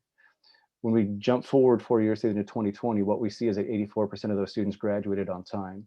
So over the course of the years that they were with us, we had an increase of about 10% in the students that we moved. They weren't on track at the end of their 9th grade year to being on track by the time they finished their senior year. You can see the changes that are there on the side in terms of growth from where they were to where they ended. And the change is variable as you're looking through. Again, special education, significant, going from 55% on track to 73% on track by the year 2020. So I'll give you guys a chance to look at those numbers before I move on.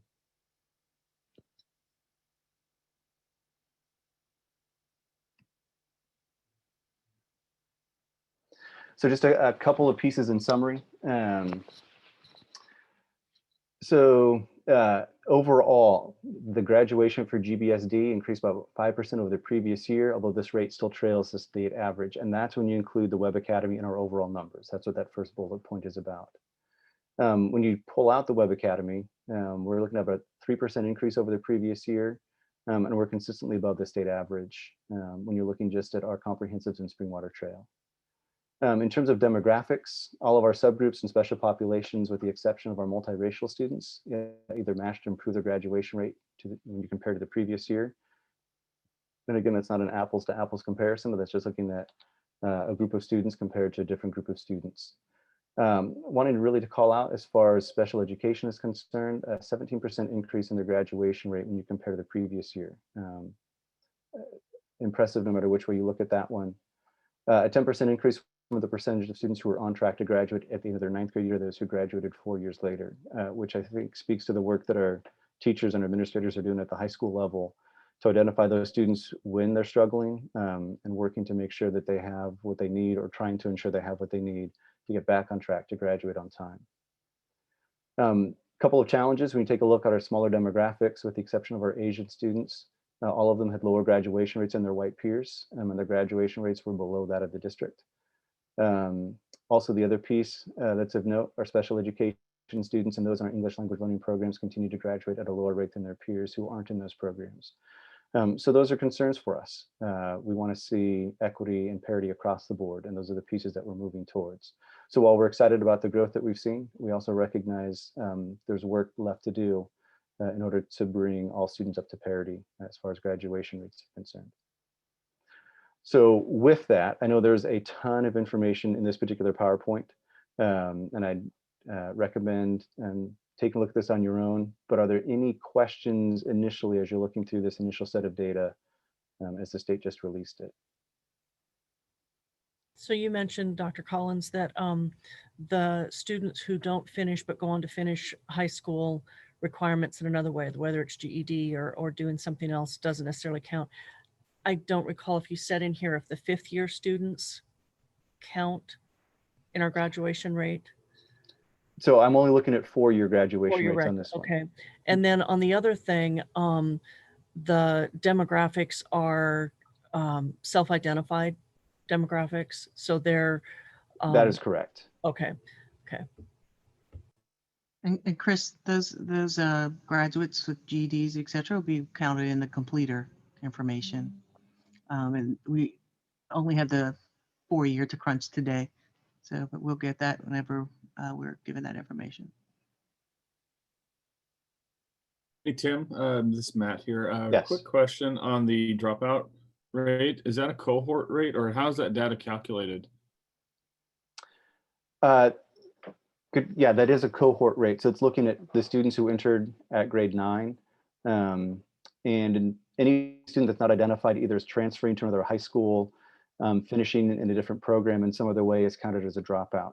So there could be a student who potentially actually finishes high school in a different state who we have no record of that being the case. They'd be considered a dropout. Basically, it's a student who we've lost track of, or the state has lost track of, who were initially part of that cohort starting their freshman year. So it is part of that cohort data. But they may also be enrolled in like a GED program but they're not enrolled through us. They might be enrolled in a private, there's different ways that we just don't know where they are. And then some of them do pop up their 5th year, but they count as a dropout during their 4th year if they're not in their cohort. Just a little. All right, thanks. It's more of an assessment of keeping track of students, Matt, than anything else. Because sometimes, you know, families don't leave information, and then we also have a pretty high transient population as well in our district. But if a student is able to earn their GED by the time that 4 years is up, they're not counted as a dropout. They're not counted in the graduation rate either. There's a couple of different pieces, a certificate of attendance for our students in special education. They're not considered to be a graduate, but they're not considered a dropout either. So if you add the graduation rate and the dropout rate, it doesn't add up to 100%, because there's some other categories that students can fall within that don't count towards graduation, but they don't count towards dropout either. Right. I was just saying if they hadn't received their GED, but they're in a GED program, sometimes they kind of disappear in that, but they are actually doing something. It's just hard to know where they all are. Mm-hmm. Yeah, the graduates are those who either earn a regular diploma or a modified diploma. Those are the only students that count towards the graduation rate. I have a question too. So again, congratulations on the increase in graduation rate.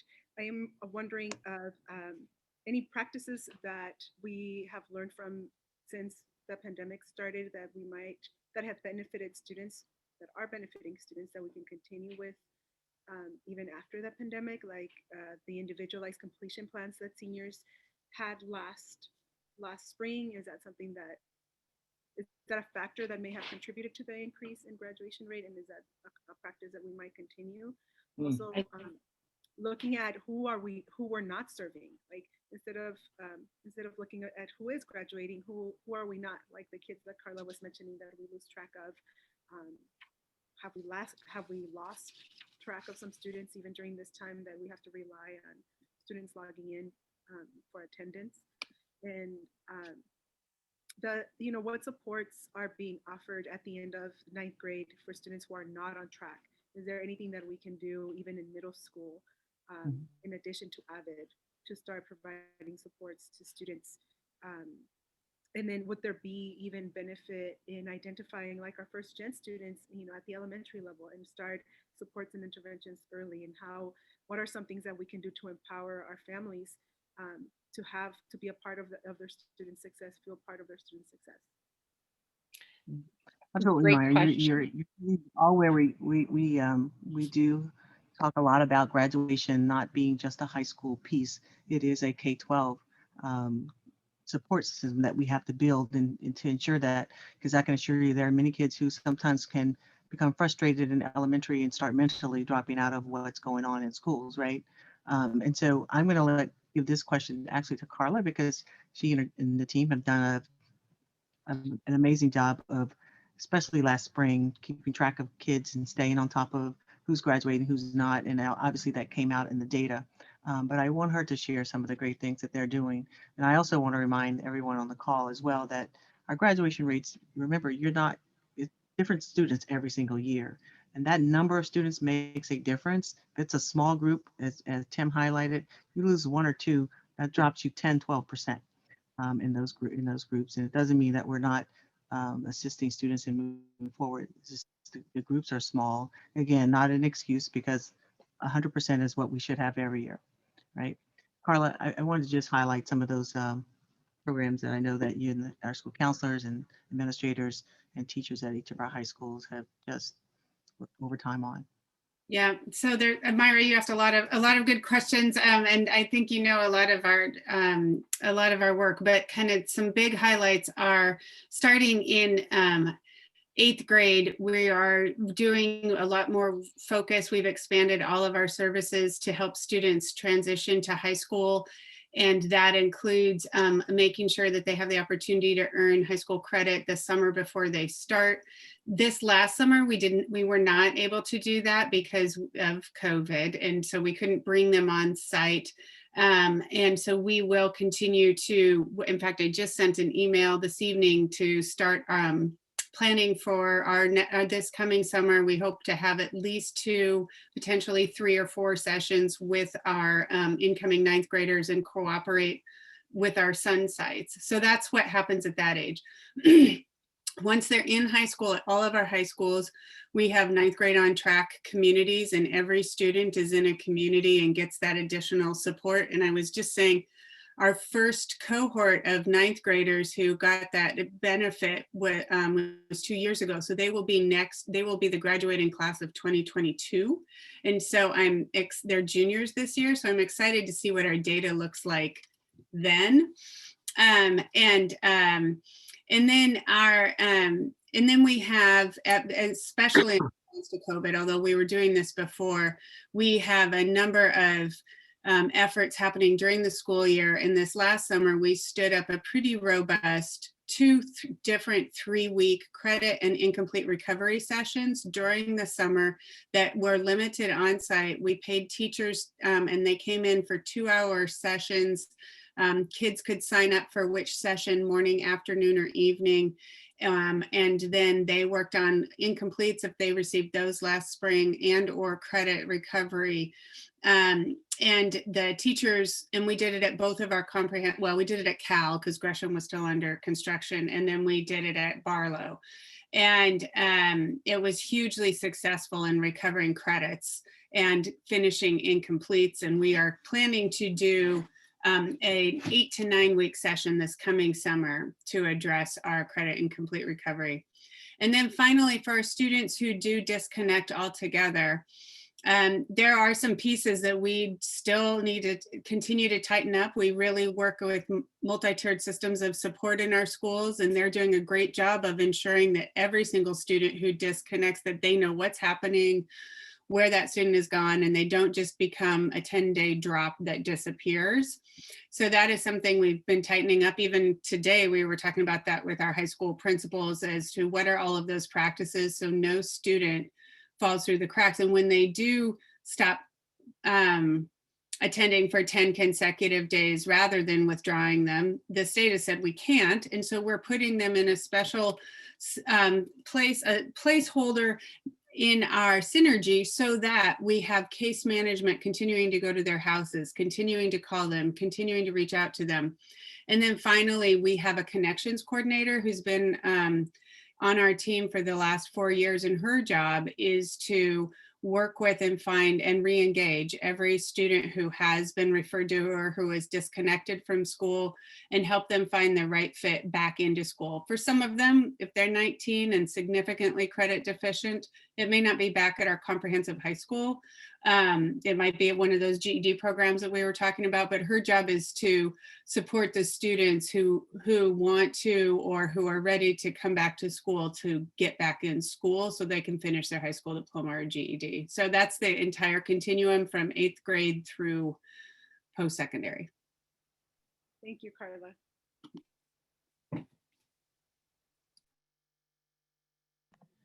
Any other questions from the board?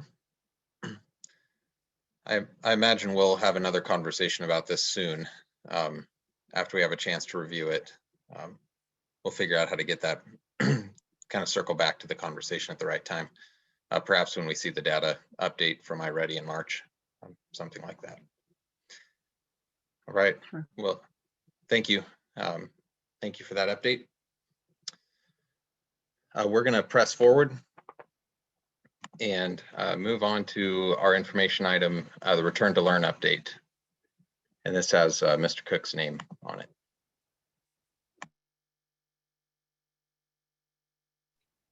Thank you, Chair. On Wednesday, December 23rd, 2020, Governor Brown announced that beginning January 1st, 2021, the school health safety metrics for returning to in-person instruction will become advisory rather than mandatory.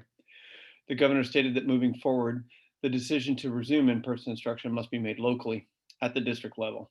On January 19th, 2021, the Oregon Department of Education, and when we wrote this then, so I will say, has released updated guidelines for schools.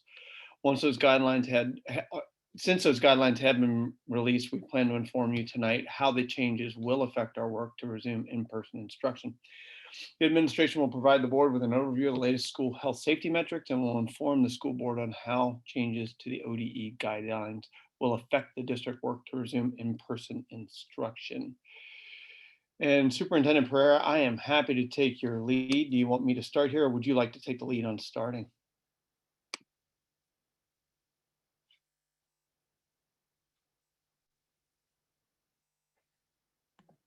I think we're muted. I think so too. There you go. Sorry, it was behind something else on my screen. John, you'll need to pop the presentation up on the screen. While he's doing that, I just wanted to remind the board and the community that this update is fresh off the presses, if you will, in that we just received this update on the 19th. And so we've had a little bit of time to crunch some of the information, but not all of it. However, we will share with you tonight what we have. And as a reminder, we always work from our mission and our vision of our district to ensure that we are inspiring each student so that they may thrive in the global community. And with doing so, we have a lot of different ways in which we do so. One of those things is ensuring the safety and security for all students and staff on every single day. And so that's really what the Ready School Safe Learner information pertains to. And John, with that, I'll turn it back over to you, sir. Thank you. I'll review overall our mission, vision, and values, inspire and empower each student. Our vision that culturally responsive graduates who thrive in an ever-changing global community. Our values are stewardship, community, and integrity. The district of choice by providing effective, high-quality instruction to each student in our district, provide a physically and emotionally safe and culturally responsive learning environment that gives students and families voice, prudent use of resources that uses an equity lens in decision making.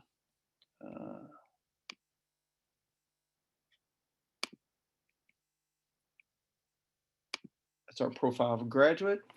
So we'll start off with the advisory metrics. When students and staff return on-site instruction in any form, it is required that schools train staff in person on the new protocols, the safety protocols, and those things are prepared and we're ready to do that. You have to designate a school leader that will implement, support, and enforce these and provide a comprehensive distance learning instruction model option for students who don't want to attend in person. We also need to work with families to serve all students, even those high-risk populations. And we are doing that as well through engagement, through surveys, and analyzing those results. Questions on this slide? Here are the new metrics, and they have been loosened a great deal. What I will say, because you've seen this table before, and the table hasn't really changed, it's the numbers that have changed. The elementary on-site and hybrid instruction, which is where we are now, we were in the distance learning end. With the change in the guidelines, this is where we are. So we're in the transition phase. The challenge, and we'll get more in details, and I'm happy to answer questions as we move forward, is the guidelines for in-class instruction, how you do hybrid, social distancing, all the other constrictions that we need to meet haven't changed. So what I've been using the term with principals today is this slide is almost a much ado about nothing, given that the in-class restrictions haven't been loosened. And that's a huge challenge. Questions? Okay.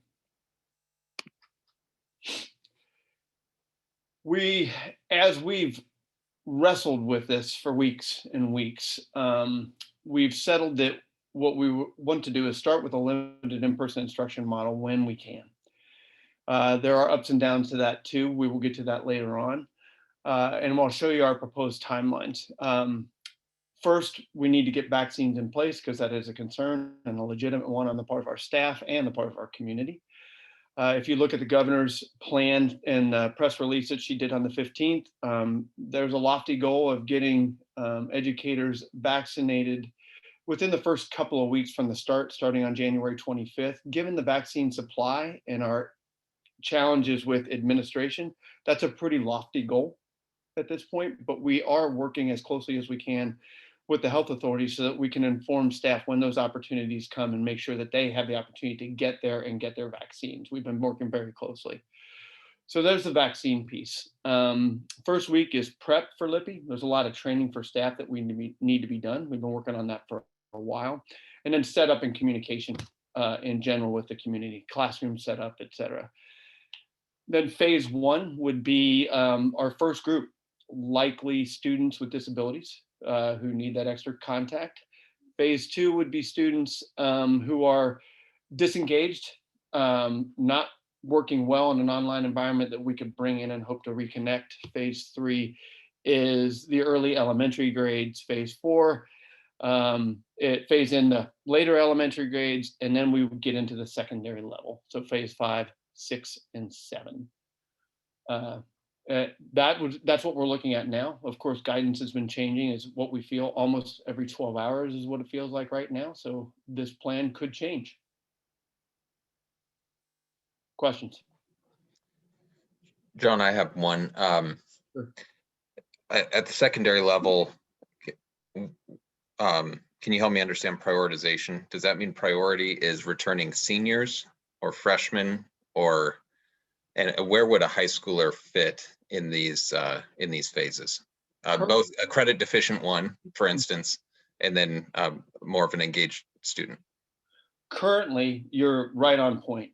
When you look at the engagement data, particularly the older kids get, the less engaged they tend to be. Seniors are the most imperative because we have a graduation issue. We want to get them across the stage. So we would focus on those that are disengaged and older or haven't done well in the first couple of quads, and it would look similar to what you're saying, Chair.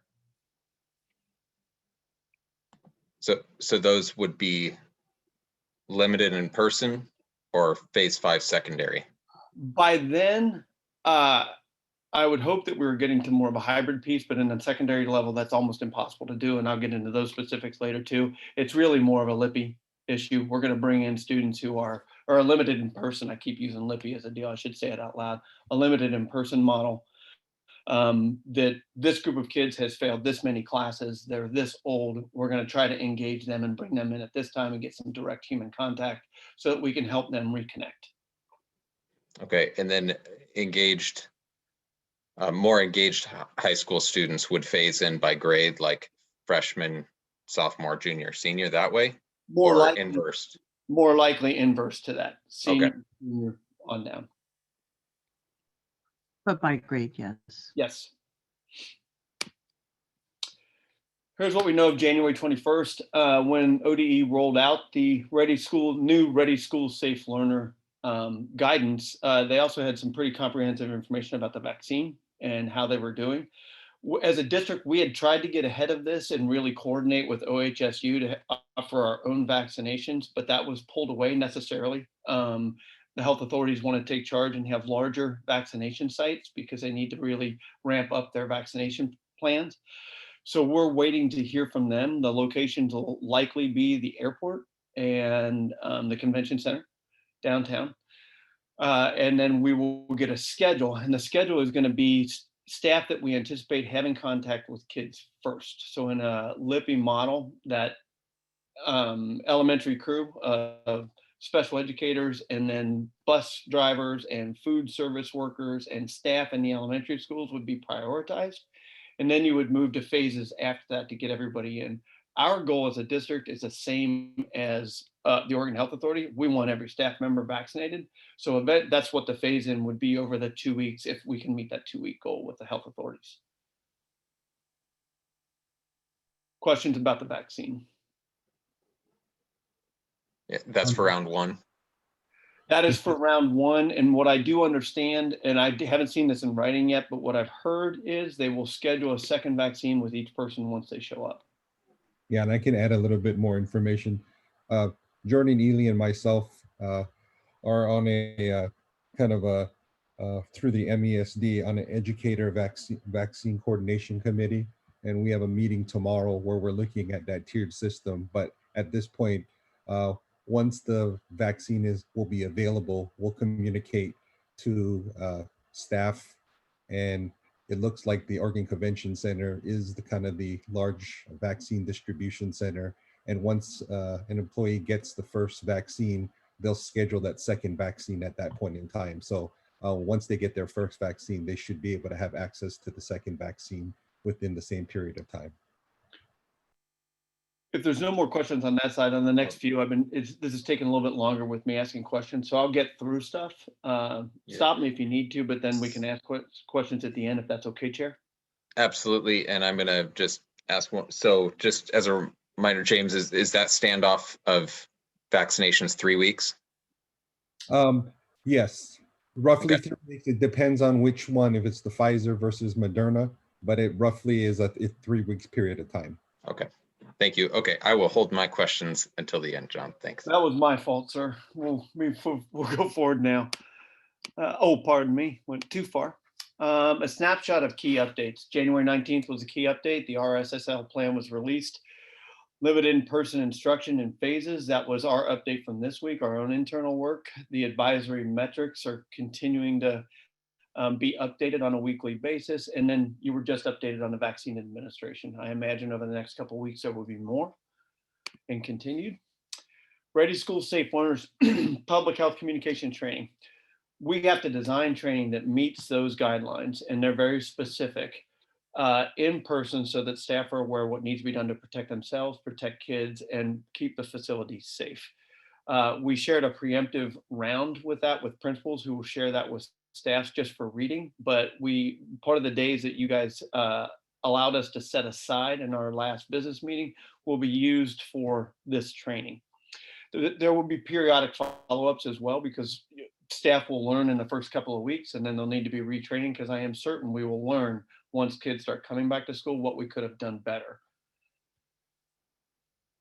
The next piece is the communication training continued.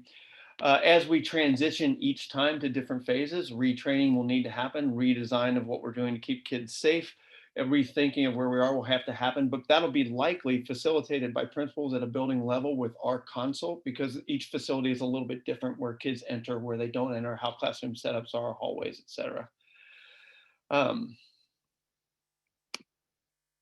Cohorting. This is one of our most significant constrictions in designing the schedule. We had anticipated that ODE and OHA would loosen the cohorting guidelines. That didn't happen. We're still restricted to kids seeing no more than 100 different individuals in a week. At the elementary level, that's much more tenable. At the secondary level, that's almost impossible to do a hybrid schedule with, because they can't really change classes. And it means that they would be stuck in a room accessing their classes in a CDL format just at school. So that's been a challenge. Elementary staff who interact with multiple cohorts, they're not limited in their interaction with multiple cohorts, but that's where it becomes very, very important for them to wear masks, sign in and out of classrooms, take the proper precautions. But we're also looking with principals about how do we schedule to minimize those interactions for adults as well. Face coverings are not a choice. They're not a choice for students, and they're not a choice for staff. We will be very clear about that. We will follow our contracts if we need to. I don't anticipate that staff will kick back on that a lot, but it is an expectation. For kids, though, we are approaching it from a learning standpoint, which is appropriate, especially developmentally for the little ones. We're going to teach them why, teach them how, and then reinforce the behavior when we see it in a positive way. And we will address the other ends, that refusal, because we can say to families, since this is a non-compliance issue, even if families disagree with us, we can say, then you have to go to CDL if you're going to refuse to do this. But that would be more of a last resort.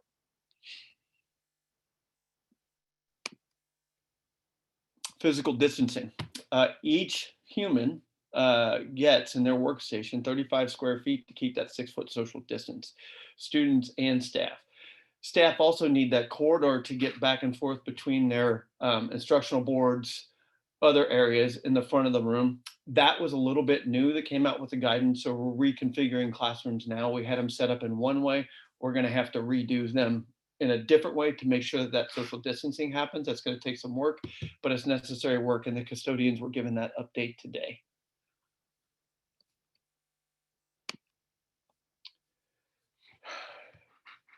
Right now, I don't want to speak to the medical end of it, but I know that ODE, for eating at school, I know that ODE and OHA has said students need to stay in the classroom. That's part of that social distancing piece, and stay 6 feet apart, and then they can eat in the classroom. Hand washing is critical at this time, both before and after the meals. For staff, we will have to ask them to eat in more open areas away from each other for the similar reason that we're social distancing kids when they eat, because that's one of the more at-risk times. Back to a revisit of the model, because we're going to get some more specifics here in a bit. Gresham-Barlow is right now in the elementary on-site hybrid transition. That came really because of the change in metrics this week. And so we are planning actively for how do we get to on-site and hybrid, which is what we should be doing according to the guidance. Limited in-person instruction phases. Limited in person is different than hybrid when it comes to cohorting. Only 20 students can be in a cohort, and no more than two cohorts in a given week. Time on campus. This is a significant restriction. Students can be there 2 hours. And I'll read through all these, and I'm going to summarize why these are constrictions. It can't replace comprehensive distance learning. Has to be in addition to. For students who experience disability, we need to continue to offer FAPE. In other words, they have to get that direct instruction related to their IEP in a different format, and then we can supplement with limited in person. And FAPE is free and appropriate education. That's a term in Individuals with Disabilities Education Act, and it's owed to all students. For students who require language instruction, schools can't require students to come on site during limited in person as the sole means to delivering their second language assistance. School cannot require students to participate either in LIPI. These constrictions are a challenge because of many things. We are staffed to offer one program. LIPI is really offering a second program without an increase in staffing. That's a challenge because if you ask a teacher if we do LIPI during the school day, we have to pull staff from that direct instruction that they're providing online, and that creates other problems. So that's not really a doable option. The other challenge with LIPI is if students can only be there 2 hours, and we have to do it after school, and we're trying to engage students that don't necessarily engage, we're extending their day another 2 hours. We don't see that we would get a lot of buy-in with that, although we would try. So what's the design? And how do we outreach to kids, and how do we convince them to be part of this or to want to be part of this? And I'm missing one other point there, and I apologize for that. It popped out of my head. Transportation challenges. Oh, it's the transportation challenges in the current schedules. That's what I was going to say. Thank you. Yep. And have the staff to do it during the day. Yeah. If we do it during the day and had the staff, and even after school, to provide the transportation, let's assume that it's after school. We can't take them out of CDL, although we're trying to figure out creative ways to be able to do that and meet the standard. You have to wait till the end of the day. They get on a bus for 15 minutes to 30 minutes. 15 to 30 minutes. They come to school, they get their 2 hours, they go home. It's probably 5:30 for secondary kids by then. That's another challenge for doing LIPI. So there's a myriad of hurdles to get over, and we're being as creative as we can to get ready as soon as we can to offer something to students. Back to the proposal I ran before. To remind you guys, this is what we talked about. This is the phase-in process that we are hoping to execute. John, can I add just a piece of information that I think is important when it comes to specialized programs? For students that are in specialized programs, there is a little bit more flexibility about how we can do limited in person because it's individualized programming. And so we aren't confined to an after school sort of thing. So there's a different layer of options there that I want to be sure is included in that, so that people walk away with understanding there is some flexibility for those specialized programs like LE1, LE2, PATH, Structured Skills Center, newcomers, et cetera. And those are mostly for those who aren't following those acronyms well, those are for students who experience disabilities and many times severe disabilities. We have seen a turn in our survey data that just came to light today when we were reviewing it with elementary principals, and it's a substantive one. When we sent out our first survey to engage the community of what would your option be, we sent that out in November, we were getting about a 25 to 30%, I would like to stay home at the 25 to 30%, and then most people wanting to come back in a hybrid form. That has changed substantially. So we've gotten 84% of our families to respond. Schools are making individual calls at this point, and that'll slowly increase. 41% now wish to remain online overall, and that is very different between buildings. The range is 37% in one, that's the bottom, and I think it's 54 or 55% want to stay online and on the other extreme of that.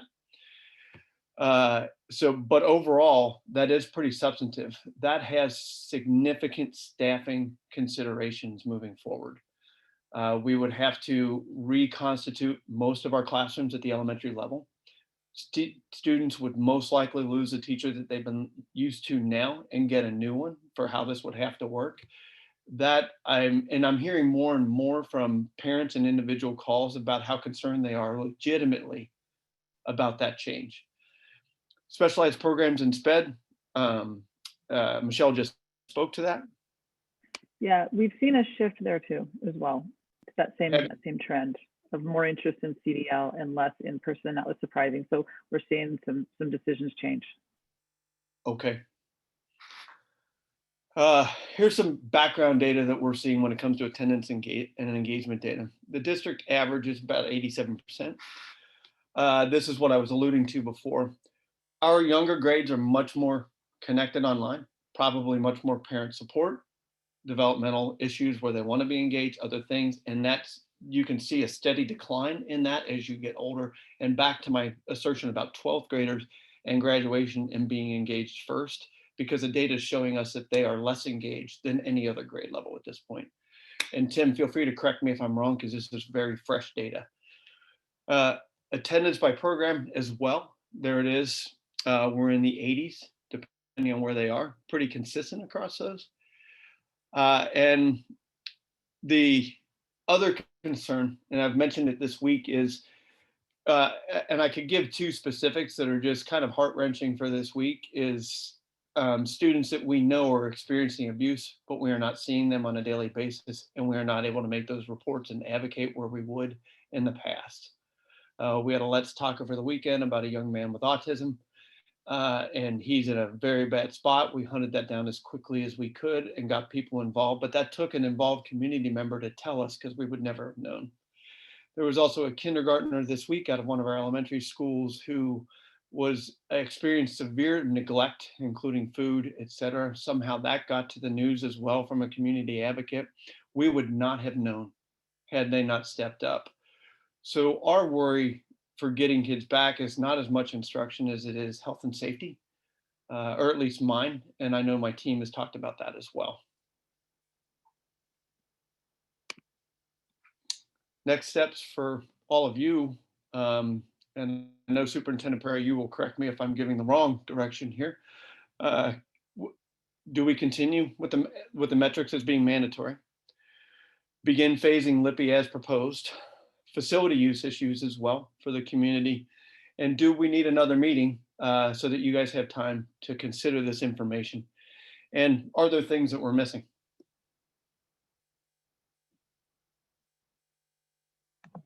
John, you nailed them. Those are the things that I think we need to definitely look at this evening. I know Chair Peterson, you and I had a little bit of a conversation about this prior to, and those are the four things. Facility use is basically, as we phase back in, we know that there will be requests from the community to utilize facilities.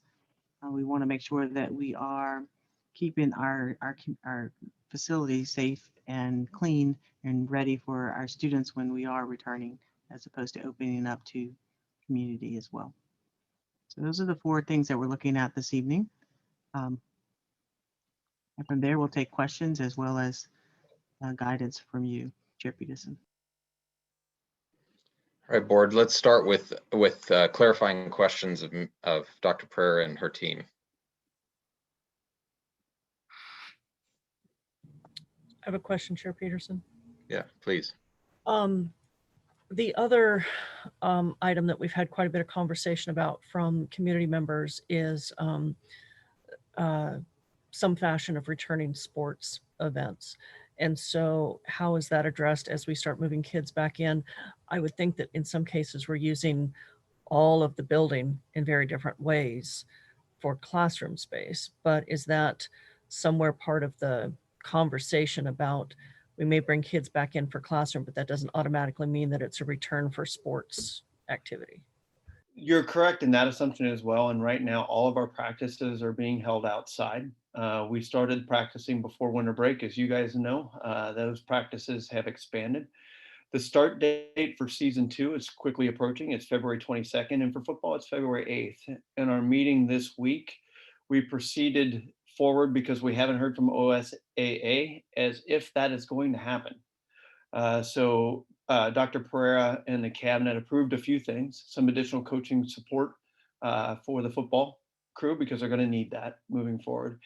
And we had some discussions, if it's okay for me to share, Dr. Pereira, about fees, et cetera, and making sure that we got those covered this year so the kids can be engaged. But we're proceeding as if that would be appropriate, John. And just for the board's notification, it's that each year, every time students participate in sports and activities, we charge a fee. But I think with this year, with COVID and other things that are going on and the challenges our families are experiencing, and it's also a shortened season and activities, I'm under the inclination to not charge our students fees for participation in our activities this spring. Okay. Another question, if I may? Yes, ma'am. So you mentioned, John, that having to have the LIPI, another new acronym. Yes. Do we even have enough staff in either a subpool or any other way that that's even a realistic option? I don't want to give you a definitive answer on that, Chris, because I don't know that Maybe that's just a question. That's just a question. How about that? Fair enough. We reached just tonight in a conversation, I realized that many of our Sun staff may have already had vaccinations. So could we use them as a new question? I texted Carla with that earlier on. So that's something we need to explore. And you're right, sub pools, et cetera. Is there a way to look at that? That's a new idea for me. So I'd have to bring that up with James and the cabinet and see where we think and how would we process that. Part of our vaccination plan, Chris, is that we will be looking at substitutes that we are frequently using in the district at all levels, and they will be included in our vaccination plan as we have shared the numbers with the MESD. So it is a question that we are, looking at as we have met with about 180 of our staff members around COVID and the ability to come back to work. And so, we're working through that. Many of the concerns is around access to the vaccine. And it is good news that the vaccine will be available soon to us as educators, but the exact date hasn't necessarily shared. So, once the vaccine is available and we have employees that are getting the vaccine, both doses of the vaccine, I do believe that we're going to start seeing folks that are able to return. And on the question then that was asked of families on whether or not they wanted to return or continue with the comprehensive distance learning, was the possibility that they might not have the teacher that they've been having for this year. And does that potentially change how they feel about coming back if their student changes to a different teacher? Mm-hmm. Yes. Yeah, I think that will have a significant impact, especially at the elementary level. Most families, want to retain their teachers, but in trying to juggle the staying at home and coming to school in a hybrid, I can't ask staff to be in both places. So it's one or the other, right? So we'll have an impact in that manner.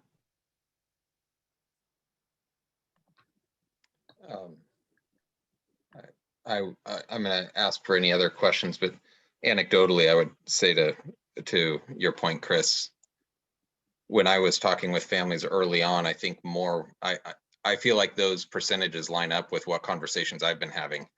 And initially, it wasn't so much predicated on fear. Those who were leery of returning, in fact, more people were interested in returning. But anyway, those who weren't interested in returning, it wasn't so much fear, it was logistics for them, either work situation. This is parents, not staff. And as we advance, and I think the strain variant also is a variable in there that has changed people's opinions. I'm hearing more on the safety side, safety concerns for families than previously. So those numbers make sense to me, and they're not surprising to me. One question, then I'm going to turn the floor over to other colleagues. Michelle, that was an interesting clarification that you provided, and John, you were providing the information. I just wasn't tracking it as quickly. So when you're talking about the LIPI and comprehensive distance learning, those logistical hurdles, LIPI, limited in-person instruction, those special populations is not only, you use the term LE1 and LE2. Those are students experiencing disabilities. Yeah, the students that are part of the specialized programs in special education typically have more complex disabilities and need a higher level of service. And sometimes for those students, those are the kids that it's been the hardest for them to get the full benefit of CDL because of trying to learn through a computer. And so each decision would be made individually by student because that's how our IEPs work. But that's really the group that we're thinking about. How do we leverage LIPI to try to bring more support to those families as soon as possible, those students? Okay, the clarification that I heard though is, so some of those scheduling complexities where you can't deliver limited in-person instruction does not at all supplant comprehensive distance learning. Right. Some of those restrictions are lifted with LE1 and LE2. There's more flexibility because of how individualized the student's programming is to start with. And so you have a little more flexibility because oftentimes they aren't necessarily following the same schedule of this login time in the classroom here. They may be already, if they were in brick and mortar, they would maybe be in their LE1 classroom on a different sort of schedule. So it lends itself to more flexibility because the CDL for those students looks different to begin with. See, thank you for that. And Chair, I'd like to add one more thing to that too. That population is also medically one of our more at risk. They tend to come with more physical challenges related to immune systems or disability. So that's why that individual basis comes too. And it's probably, Michelle, I would speculate, not having looked at the data, one of the reasons parents are reticent as well.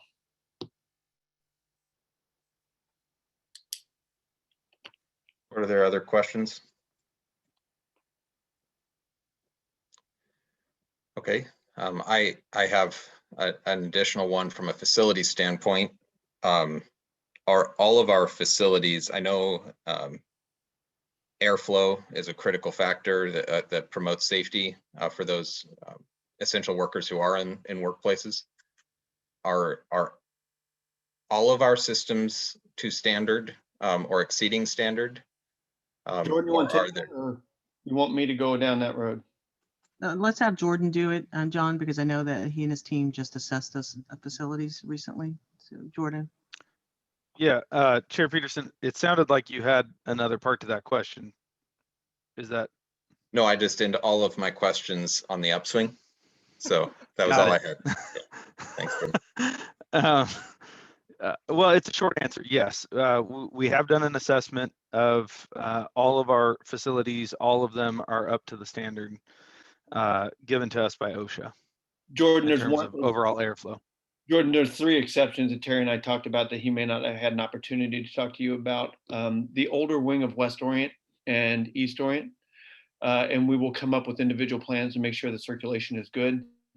And then just today, the Structured Skills Center was brought to our attention, and I talked to Michelle, and Terry now knows, and he will come up with an individual plan to increase the airflow there as well.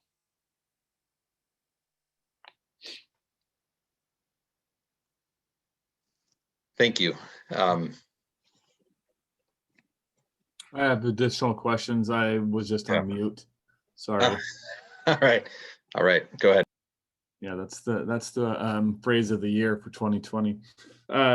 So I had 2 questions. One of them was for Jordan regarding having the mandatory or following the metrics. Is there any reason, what liability would we have if we altered that from the metrics, our decisions based upon the metrics in a negative way?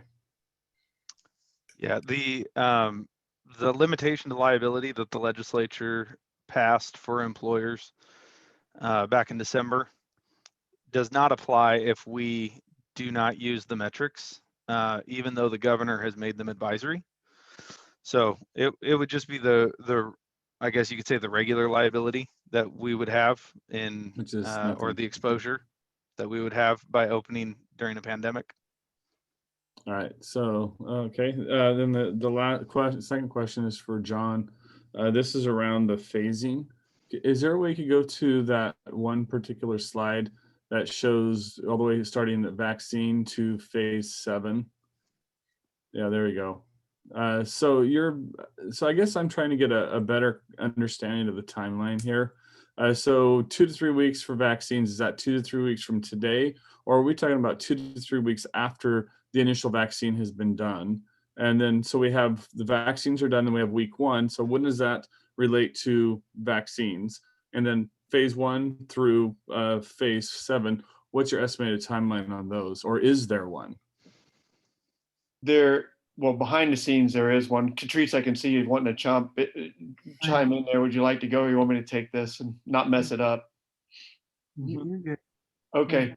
The 2 to 3 weeks is from the start date of when our staff would be getting vaccines, and the health authority goal of getting educators vaccinated in that time. Assume January 25th is the start date for that. Let's say they do get it going, which is what they're aiming for. Then you're looking 3 weeks into February. So then that first week would likely be that training week, would be the last week of February, and the first week of Lippy would be the first week of March, realistically. So that first week would be March, say the first week of March, and then so then the phases after that, is there a timeline? And the reason I'm asking is we're starting to get up against the end of the school year. Yes. And so then all of a sudden we have kids losing their teachers when we're 9 months into or 8 months into the school year, or however many that is. So I guess the broader question is it worth it? You're reading our minds, Matt. We've had that conversation as well in the leadership team. It is a tough decision. And I guess that's for you guys to weigh in. I mean, I could give you my opinion. That doesn't have a lot of weight in any of the leadership teams at this point. No. But that's where you hit the nail on the head. Yes. So it sounds like it's going to be, from my personal perspective, as a parent of kids who've graduated, the disruption level of going through a Lippy process may be more destructive to our kids than our current online environment. The one caveat I'd give you is the kids that we'd be concerned about safety-wise. So there might be a cohort or two that would do better in a Lippy situation rather than the current model. We believe so. Yeah, we believe so. Matt, I think it is important for us to consider all of those things, and it's something that we grapple with every single week as we go through the latest and latest updates because we are encroaching upon the end of the school year. But I also know that we have students, as John and Michelle both highlighted, that really need that in-person learning and opportunities, and us to help support their families as well through that. But the general student population as a whole, absolutely there is a disruption and inconsistencies that would occur from various things, from an outbreak or whatever it is. We can never tell when that's going to happen, right? And so I'm watching my own family members in other states go through this as well, and how disruptive it is to their livelihoods. Whereas the comprehensive distance learning, although I will say as an educator, we all know that it's not the best option for our students, because I don't think technology in that fashion could ever replace the face-to-face learning and quality of learning that students have in classrooms with our staff, our teachers. But it is the best we have to offer right now in this pandemic, right? And our teachers are getting better at it, and so are our students. However, there are families that do need our support in person. And we would love to have at least that option to work with as we move forward. I don't want the board to make a decision this evening because I don't think it's appropriate. These updates just came this week, and we have grappled with as much as we possibly can in order to share with you. There are still updates about teaching outdoors and things like that that we have not included in this, but the weather's not conducive for that right now anyway. So I didn't feel the need to put it in here at this point. But there are 91 new pages that we have to grapple with of new updates, changes, tweaks in the ODE's piece. And I'm not asking for any sympathy out there because it's stuff that we do and we deal with.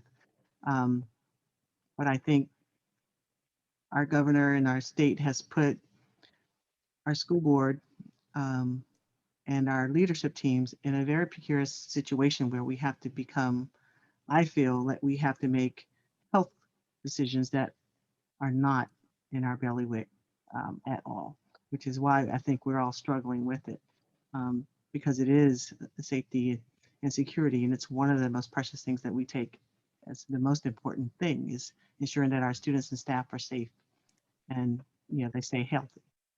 So those are things we grapple with, and I'm glad that you brought it up because we want kids back. We really do, and I know that every staff member does as well. But these things make it hard when the playing field keeps changing.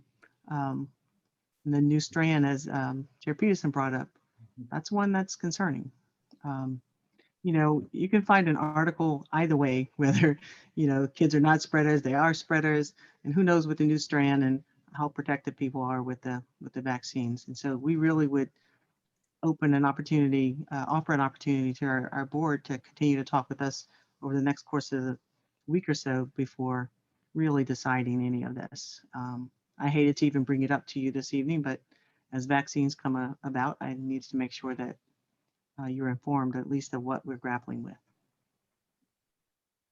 Thank you. And that's assuming that timeline also assumes a fairly aggressive vaccination process. And at this point, there's no guarantee for that as well.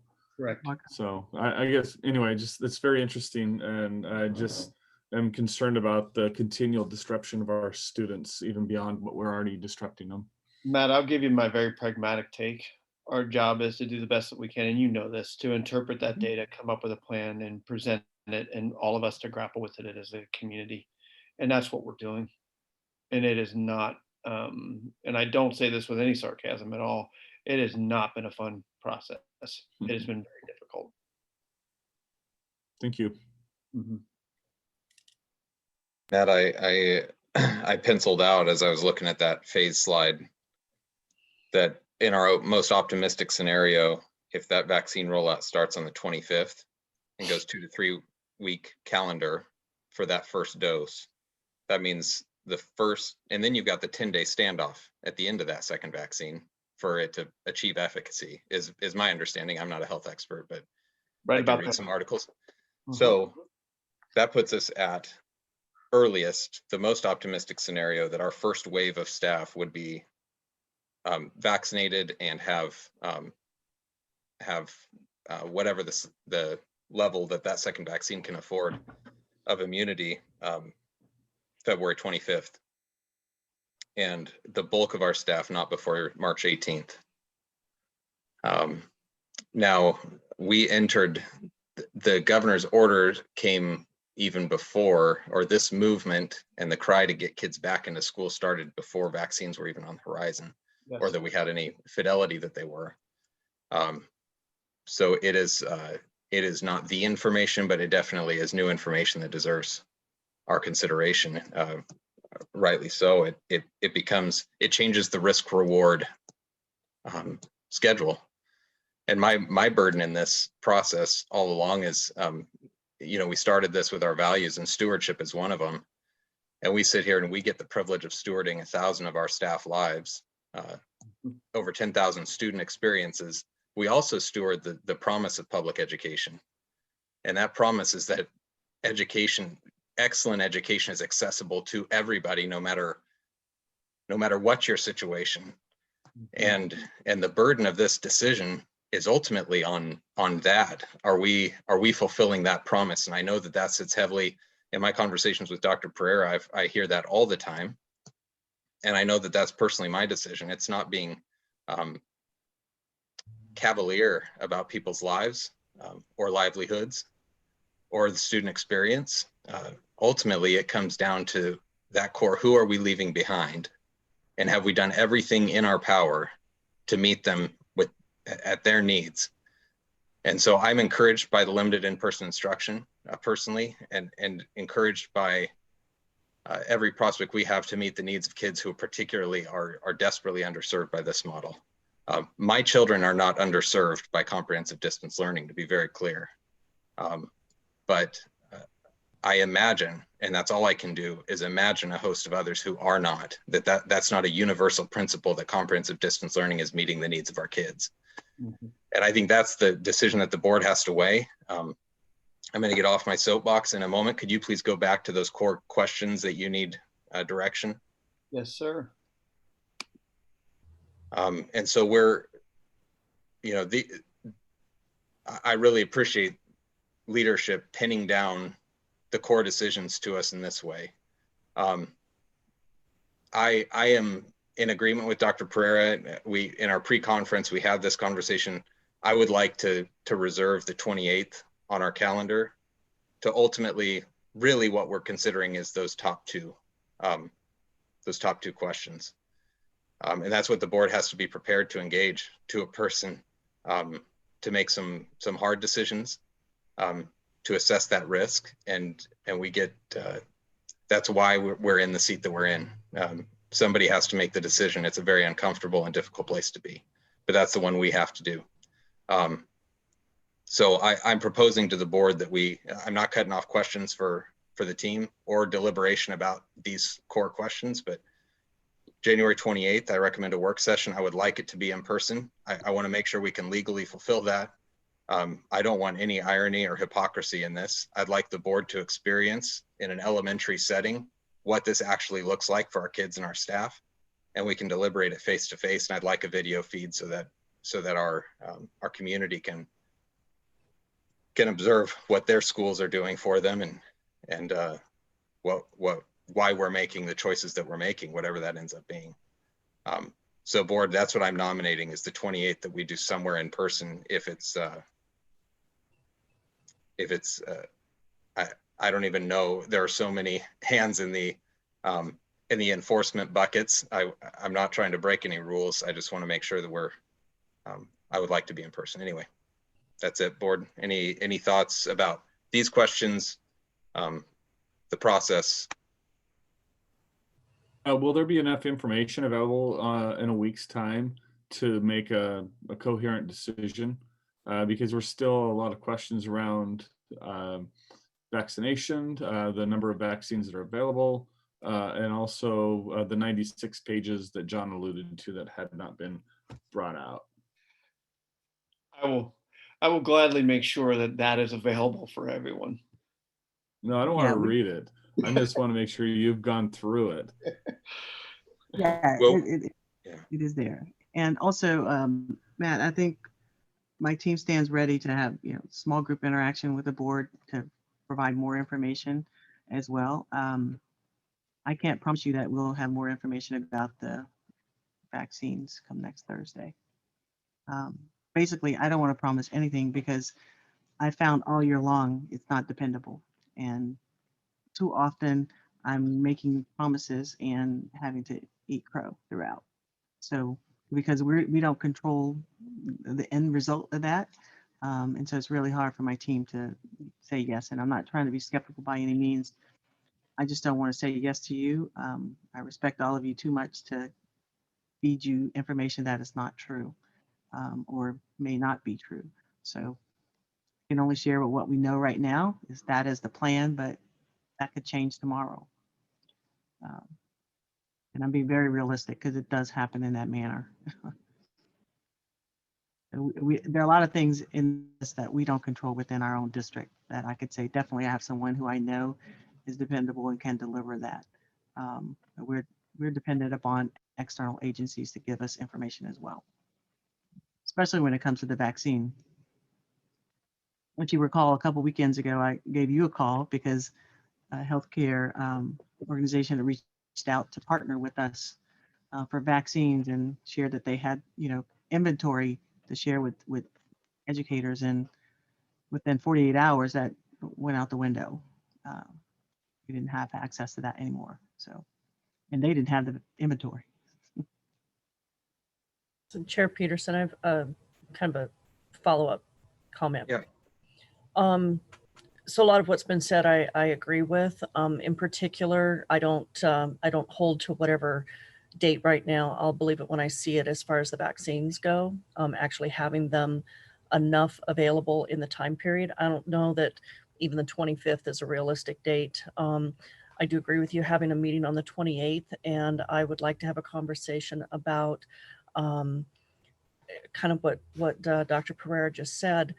At some point, let's take out the unknowns, the things that we can't control, and say, here we are, this is what we are going to do. And if it's continuing comprehensive distance learning for a majority of the students, and then as Mr. Cook said, trying to make sure that we are addressing the needs of the kids that are really not making it, but take it back into our own hands to control. I think that's been some of the stress that has gone on throughout the community, throughout our teachers, our families, is that continual unknown. So let's take it back, let's own it and say, here's what we're going to do in a safe way, and in a way that says, we're not going to rely on somebody else's deadlines to do something, because it's interesting to talk about January 21st and say it's near the end of the school year. But by the time you add the dates up, you get to spring break, you come back to spring break, we've got 6 weeks left of school, school's done. So let's control it, let's own it, and do what we can to make sure that we do it the best we can and not get into a maybe this, maybe that. But hopefully by the 28th, we can have that conversation as well, because we'll know, are we going to get vaccines or not? And my guess tonight is not, that we're not going to have sufficient quantity, and they're not going to be available, rolled out in a way that's going to be efficient for people to get them.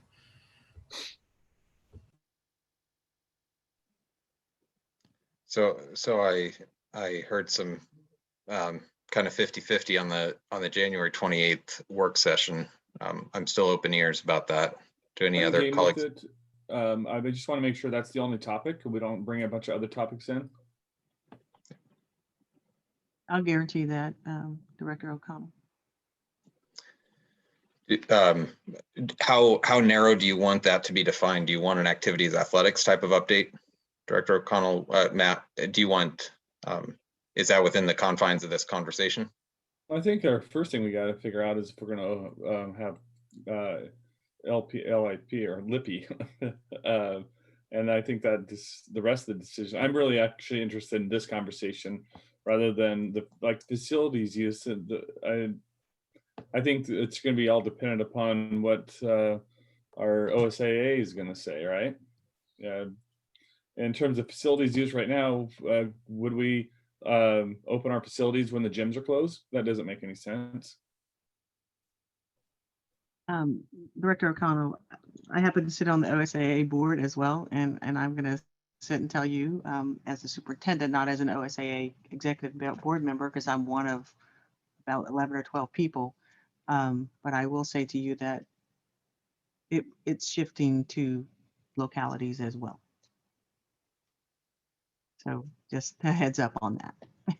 The decisions are shifting to the locality. Yes, I'll leave it at that without sharing any more information. And Blake, I think that needs to be in the conversation.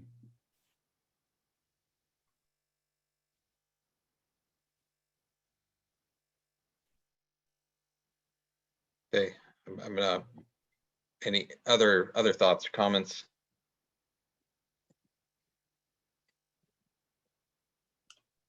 Okay.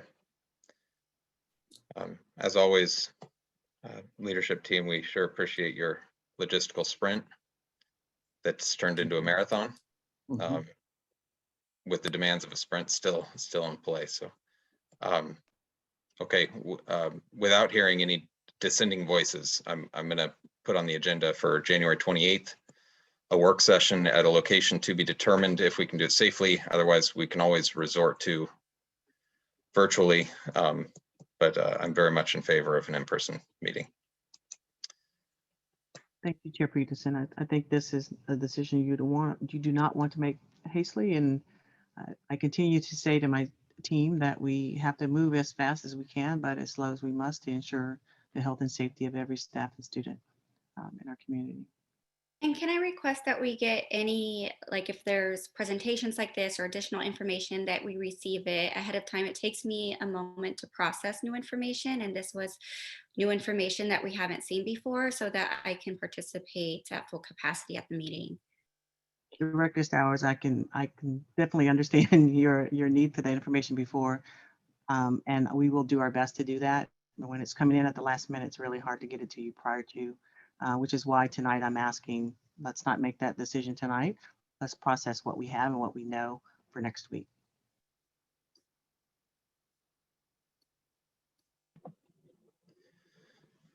Okay.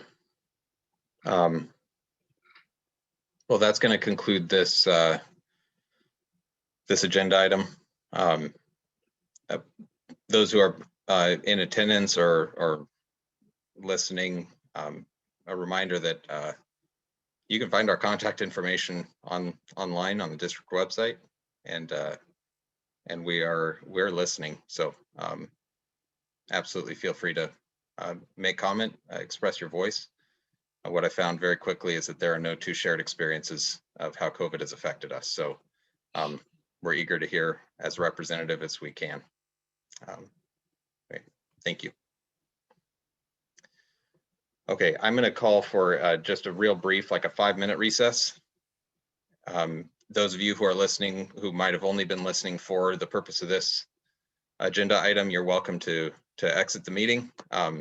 But we'll come back at, I have 8:37, we'll come back at 8:44.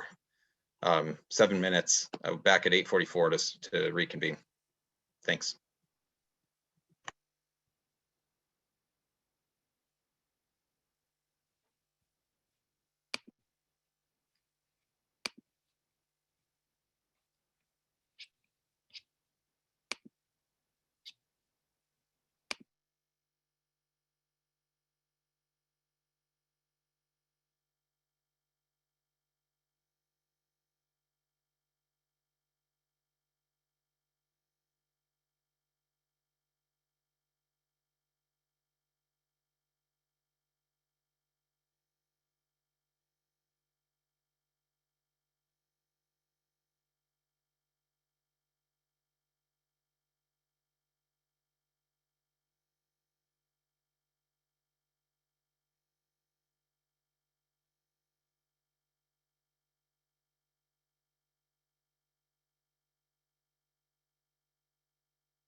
Blake or Johnny on the spot.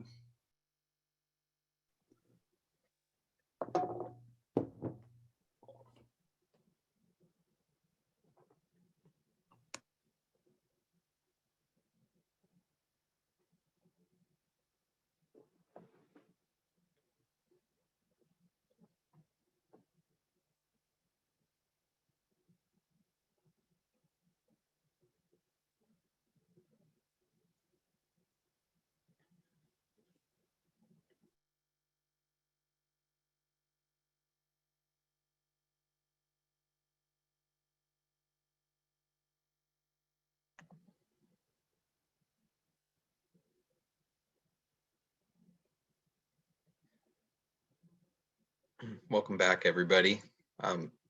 Myra, is Carla there with you? Across the table, I know, but okay. I'm seeing the board reassembled, so we're going to continue. Last one is a discussion item related to a response to an elected official's statements. So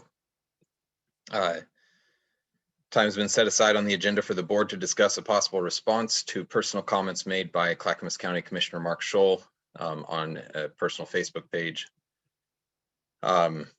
Provided in our supplementary materials are statements provided by Clackamas County, Portland City Council, and Multnomah County Board of Commissioners, all of whom are bodies, elected bodies who have called for Commissioner Scholl's resignation over comments that he made on his Facebook page. Out of sensitivity, because they are pretty inflammatory comments. I'm not going to read them, but they are accessible. The news has reported on them quite a bit, but they were specifically targeted Muslim groups, transgendered, and the Black Lives Matter movement. So I'm here to. That's my explanation. There are options available to the board for the public's recognition. Multnomah County commissioners, two in particular, Commissioner Rubio and there was, does anybody know who the other one was? Sent an email to the board soliciting the board members as individuals to be signatories on a call for resignation. That is one option. But there's a wide array of options. I'd like to open the floor to other folks. I'm going to start with Director Howard only because this agenda item was first nominated by her and then also requested by Director Gomez. So I'm going to ask for, give you the opportunity to introduce it in your own way as well. Thank you. I appreciate that. And I appreciate the quickness with which our board secretary, Sarah Avery, brought this stuff together for us.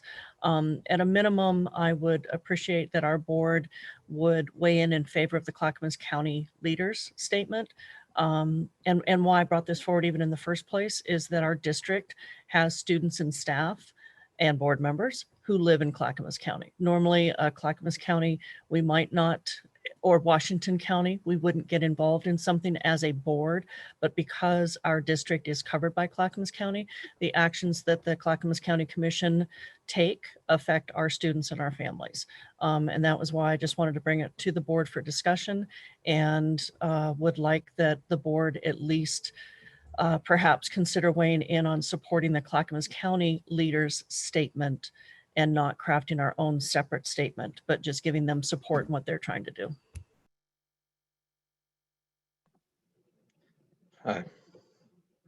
Myra, do you have anything to add to the discussion?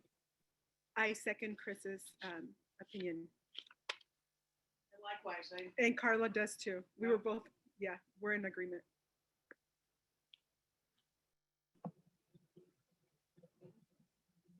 Okay, opening the floor. Any other comments, discussion about our specific actions in response to Commissioner Scholl's comments? So could we make a statement as a board condemning this? Because if so, I would love to start writing it. and get your Sure, guys' what's up? feedback on it. Just take a couple minutes of your time to just review it and just do your own 2 cents, because you know, like Chris said, or Director Howard said, you know, Clackamas County is our neighbors. We do have families that live in Clackamas County, and there could even be like some families in our district that actually agree with this. And I just want everyone to know that we do not honor these opinions, I guess. So I just think it would just be a really powerful statement that, you know, as a neighboring district to Clackamas County, and as us being a district with families in Clackamas County, I think it would be a very powerful statement if we said something, because I really want to say something personally. So Carla and I say go for it, especially if you've got the time to write it. Director Sauer, Robin, I see you're unmuted. Would you like to comment? Oh yeah, I would just like to thank Chris for bringing this up. I do think that it's really important to make statements like this and to really express our values as a district. So I do think it would be very impactful, as Amanda said, to make our individual statement on what our values are as it relates to this issue.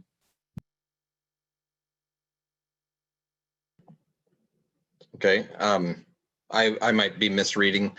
I'm hearing 2 different solutions proposed. One is in effect endorsing and co-signing on the, if that's permissible, even on the Clackamas County leader statement that was provided in the packet, which I would ask, Chris, could you read that since you proposed it? You mean the Clackamas County leaders statement? Yes. That's the one that you were suggesting we endorse? Yeah, it's just the one that we would support, and it's a little bit lengthy. I agree. But I don't know what else Amanda, you know, also adding to that of,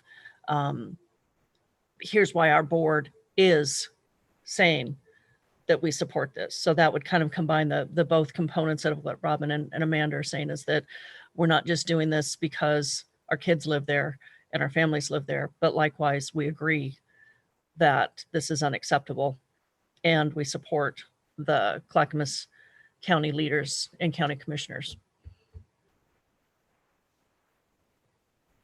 Because it talks about, together as elected leaders, we represent the cities and people of Clackamas County, which we do. As board members, we represent Clackamas County as well as of our school district, as well as Multnomah County of our school district.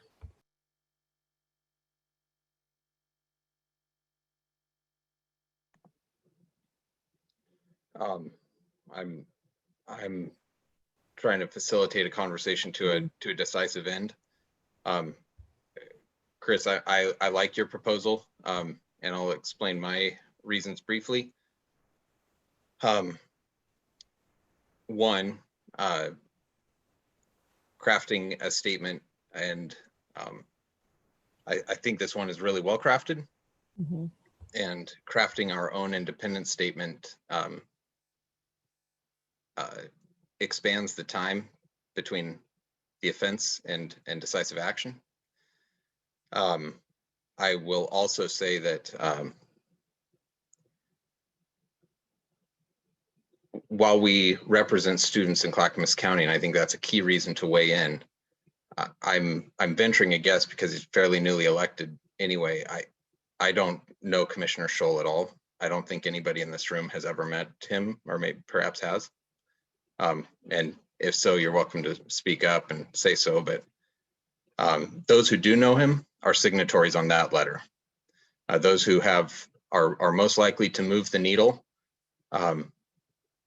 toward his resignation are on that letter. My name means nothing to Commissioner Scholl. And so in effect, I'm endorsing the thought of jumping on with people who do know him and do hold that more personal influence.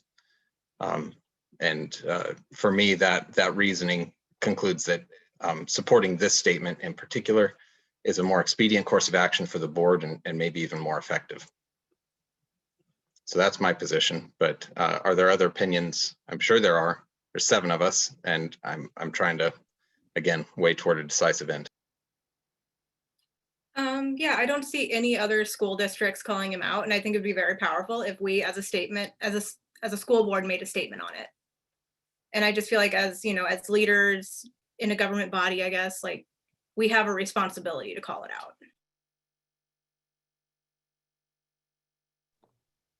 How fast would you have something drafted, Amanda? I worked with something in Representative Ruiz's office condemning him. I could come up with something and just we can just add our own language to that. So I can get it by like Sunday.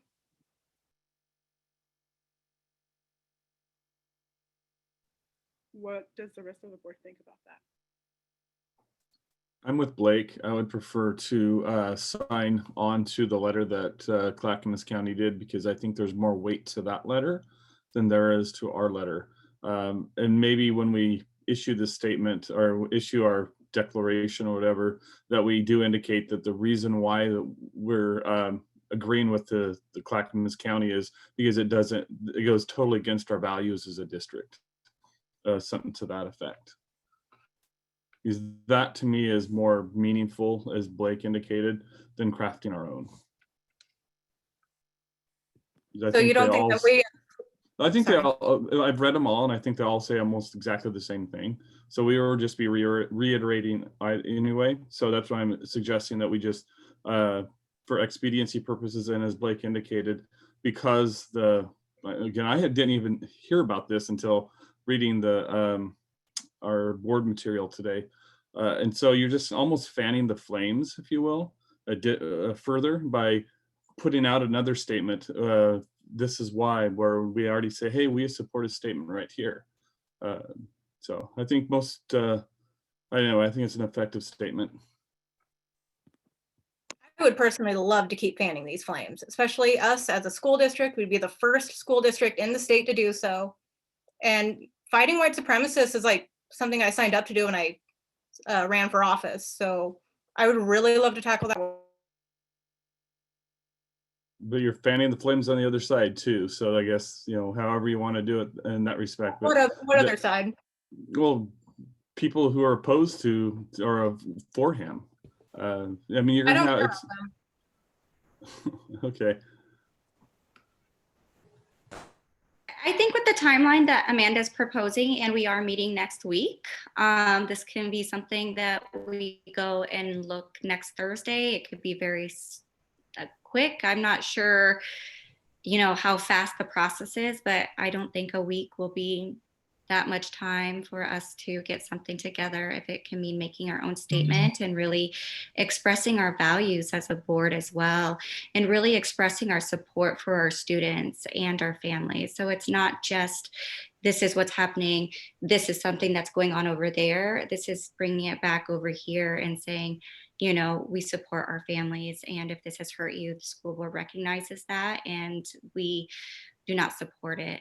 So I like that idea, Amanda. Thank you for bringing it up. Since I had originally brought this forward, I would be okay with having a statement if Amanda wants to draft that for us. That would be great. And then we take action on it next Thursday, since it sounds like we have a meeting that we will allow this to be on there. But I don't want us to go any longer than that, because it loses the impact. I'm not interested in putting it on the agenda next Thursday, because we have 1,000 staff whose lives are totally up in the air right now over a critical decision. We would see this in February at either the work session right before, followed by the business meeting, which does give us a chance to actually draft it.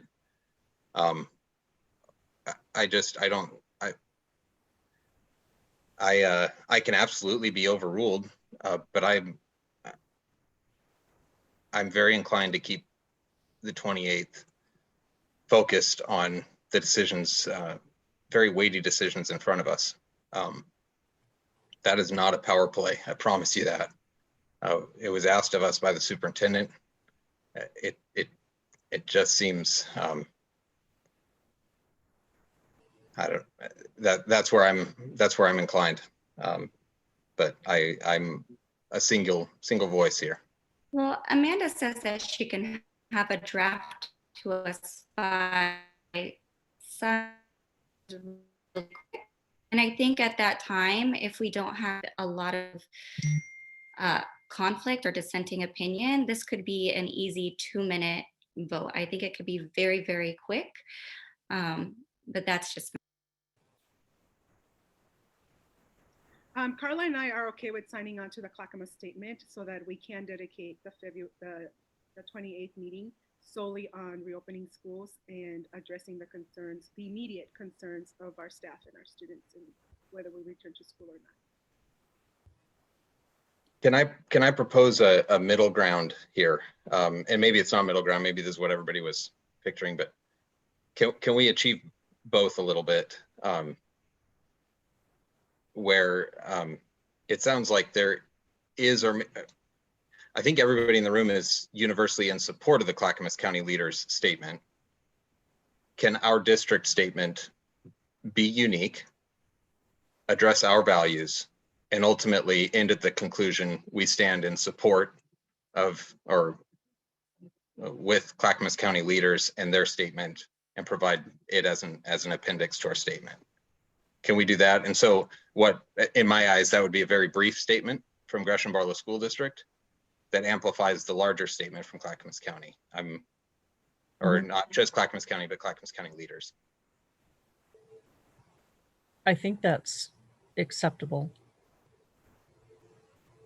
I think that works. What do you think, Amanda? Glowing, Chris. We're good. I think it works. It's getting late and my heat's off. It's down to 60 degrees here and I'm gonna turn my heat back on. No, I think it does. I think having a statement, again, why are we getting involved in this? And then saying we support what the rest of the Clackamas County folks have done as well. I would agree. I'm fully on board with that. And I think if Amanda has a draft ready for us on Sunday, that we have a chance to look at it and it's a quick vote. Yeah, I also plan on just kind of, my original strategy with this will be kind of like to follow Gresham-Barlow's portrait of a graduate and just say how this doesn't reflect our values, period. And that isn't what we endorse or promote in our schools at all. And I don't care about what the other side has to say about that.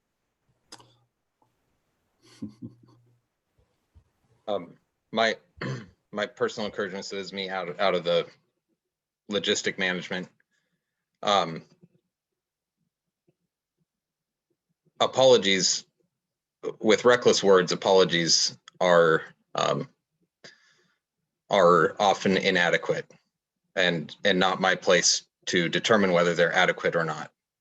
I want to bring to light that Commissioner Scholl has, it seems, started an apology tour, as insufficient as it may be for the eyes of people who he's wounded. I would just encourage considering we can call out and condemn words of hate and hurt and celebrate actions of remorse and improvement. And I think bridge builders do both and can. And if there's language that can call out reckless behavior and words, we can also celebrate when a person who hurts people investigates their own heart to figure out where that reckless came from. It's not this is a powerful political tool at our disposal, and highly polarized. The way you bring people together is by pulling darkness into light, which is what we're doing, and encouraging people to walk in light. So I don't know. That's my thought. I don't think I can articulate how horrible the words were. So I don't want my motives to be questioned here. That's not up for debate, and calling for his resignation for me is not up for debate. What is important to me is that people who are genuinely on an equity journey, no matter where they start, are encouraged to continue it. And he can continue that out of office, to be clear. But anyway, that's my thoughts, Amanda. Whether they're taken by the group or not, I'll understand. I agree, like apologies are a good thing. However, apologies without action or change are just a form of manipulation, and we are just asking for his resignation. We're not going to promote whatever his journey is continuing on, and hopefully Commissioner Scholl continues his journey in equity, and hopefully this is an awesome learning opportunity for him.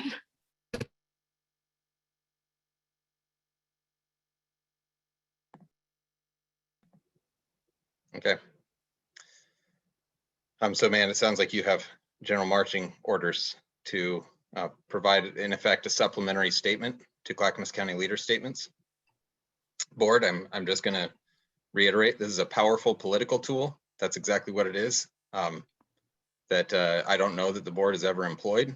That's representative of the weight of Commissioner Scholl's statements and their hurt.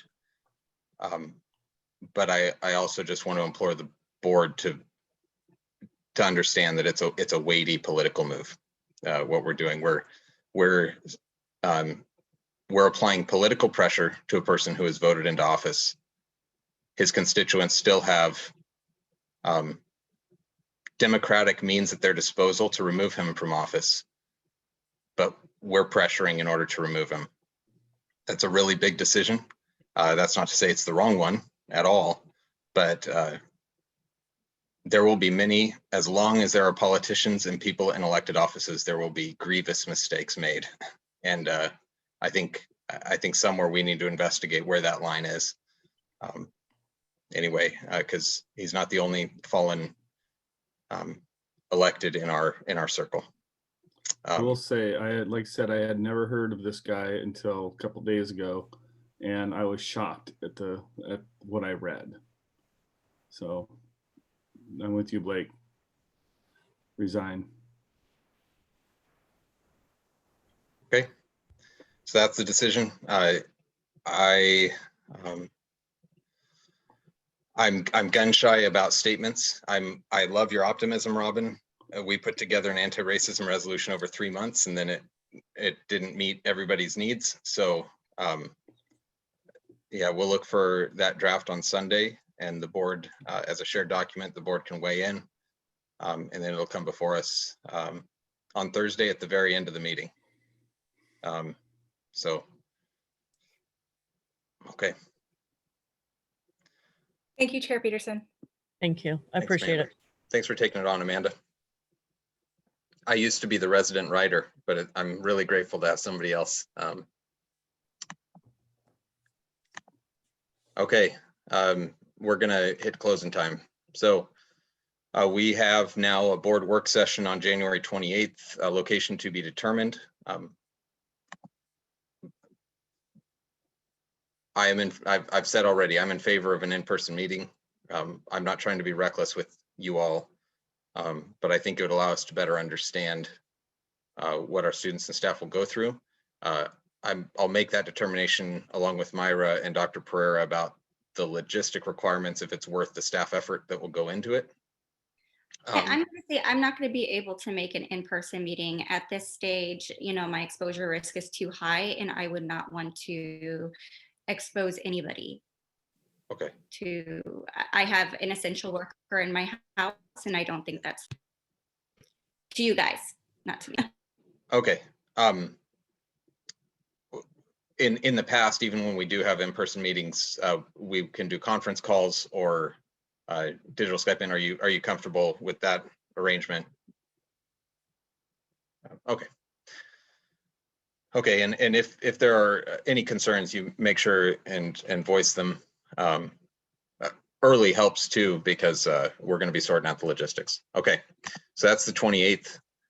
Then February 4th, we'll have a board work session followed by a regular board business meeting. Work session is at 6 p.m. Regular board business meeting at 7 p.m. Okay, so there being no other business before the board, we're adjourned. Thanks, everybody. Good night, all.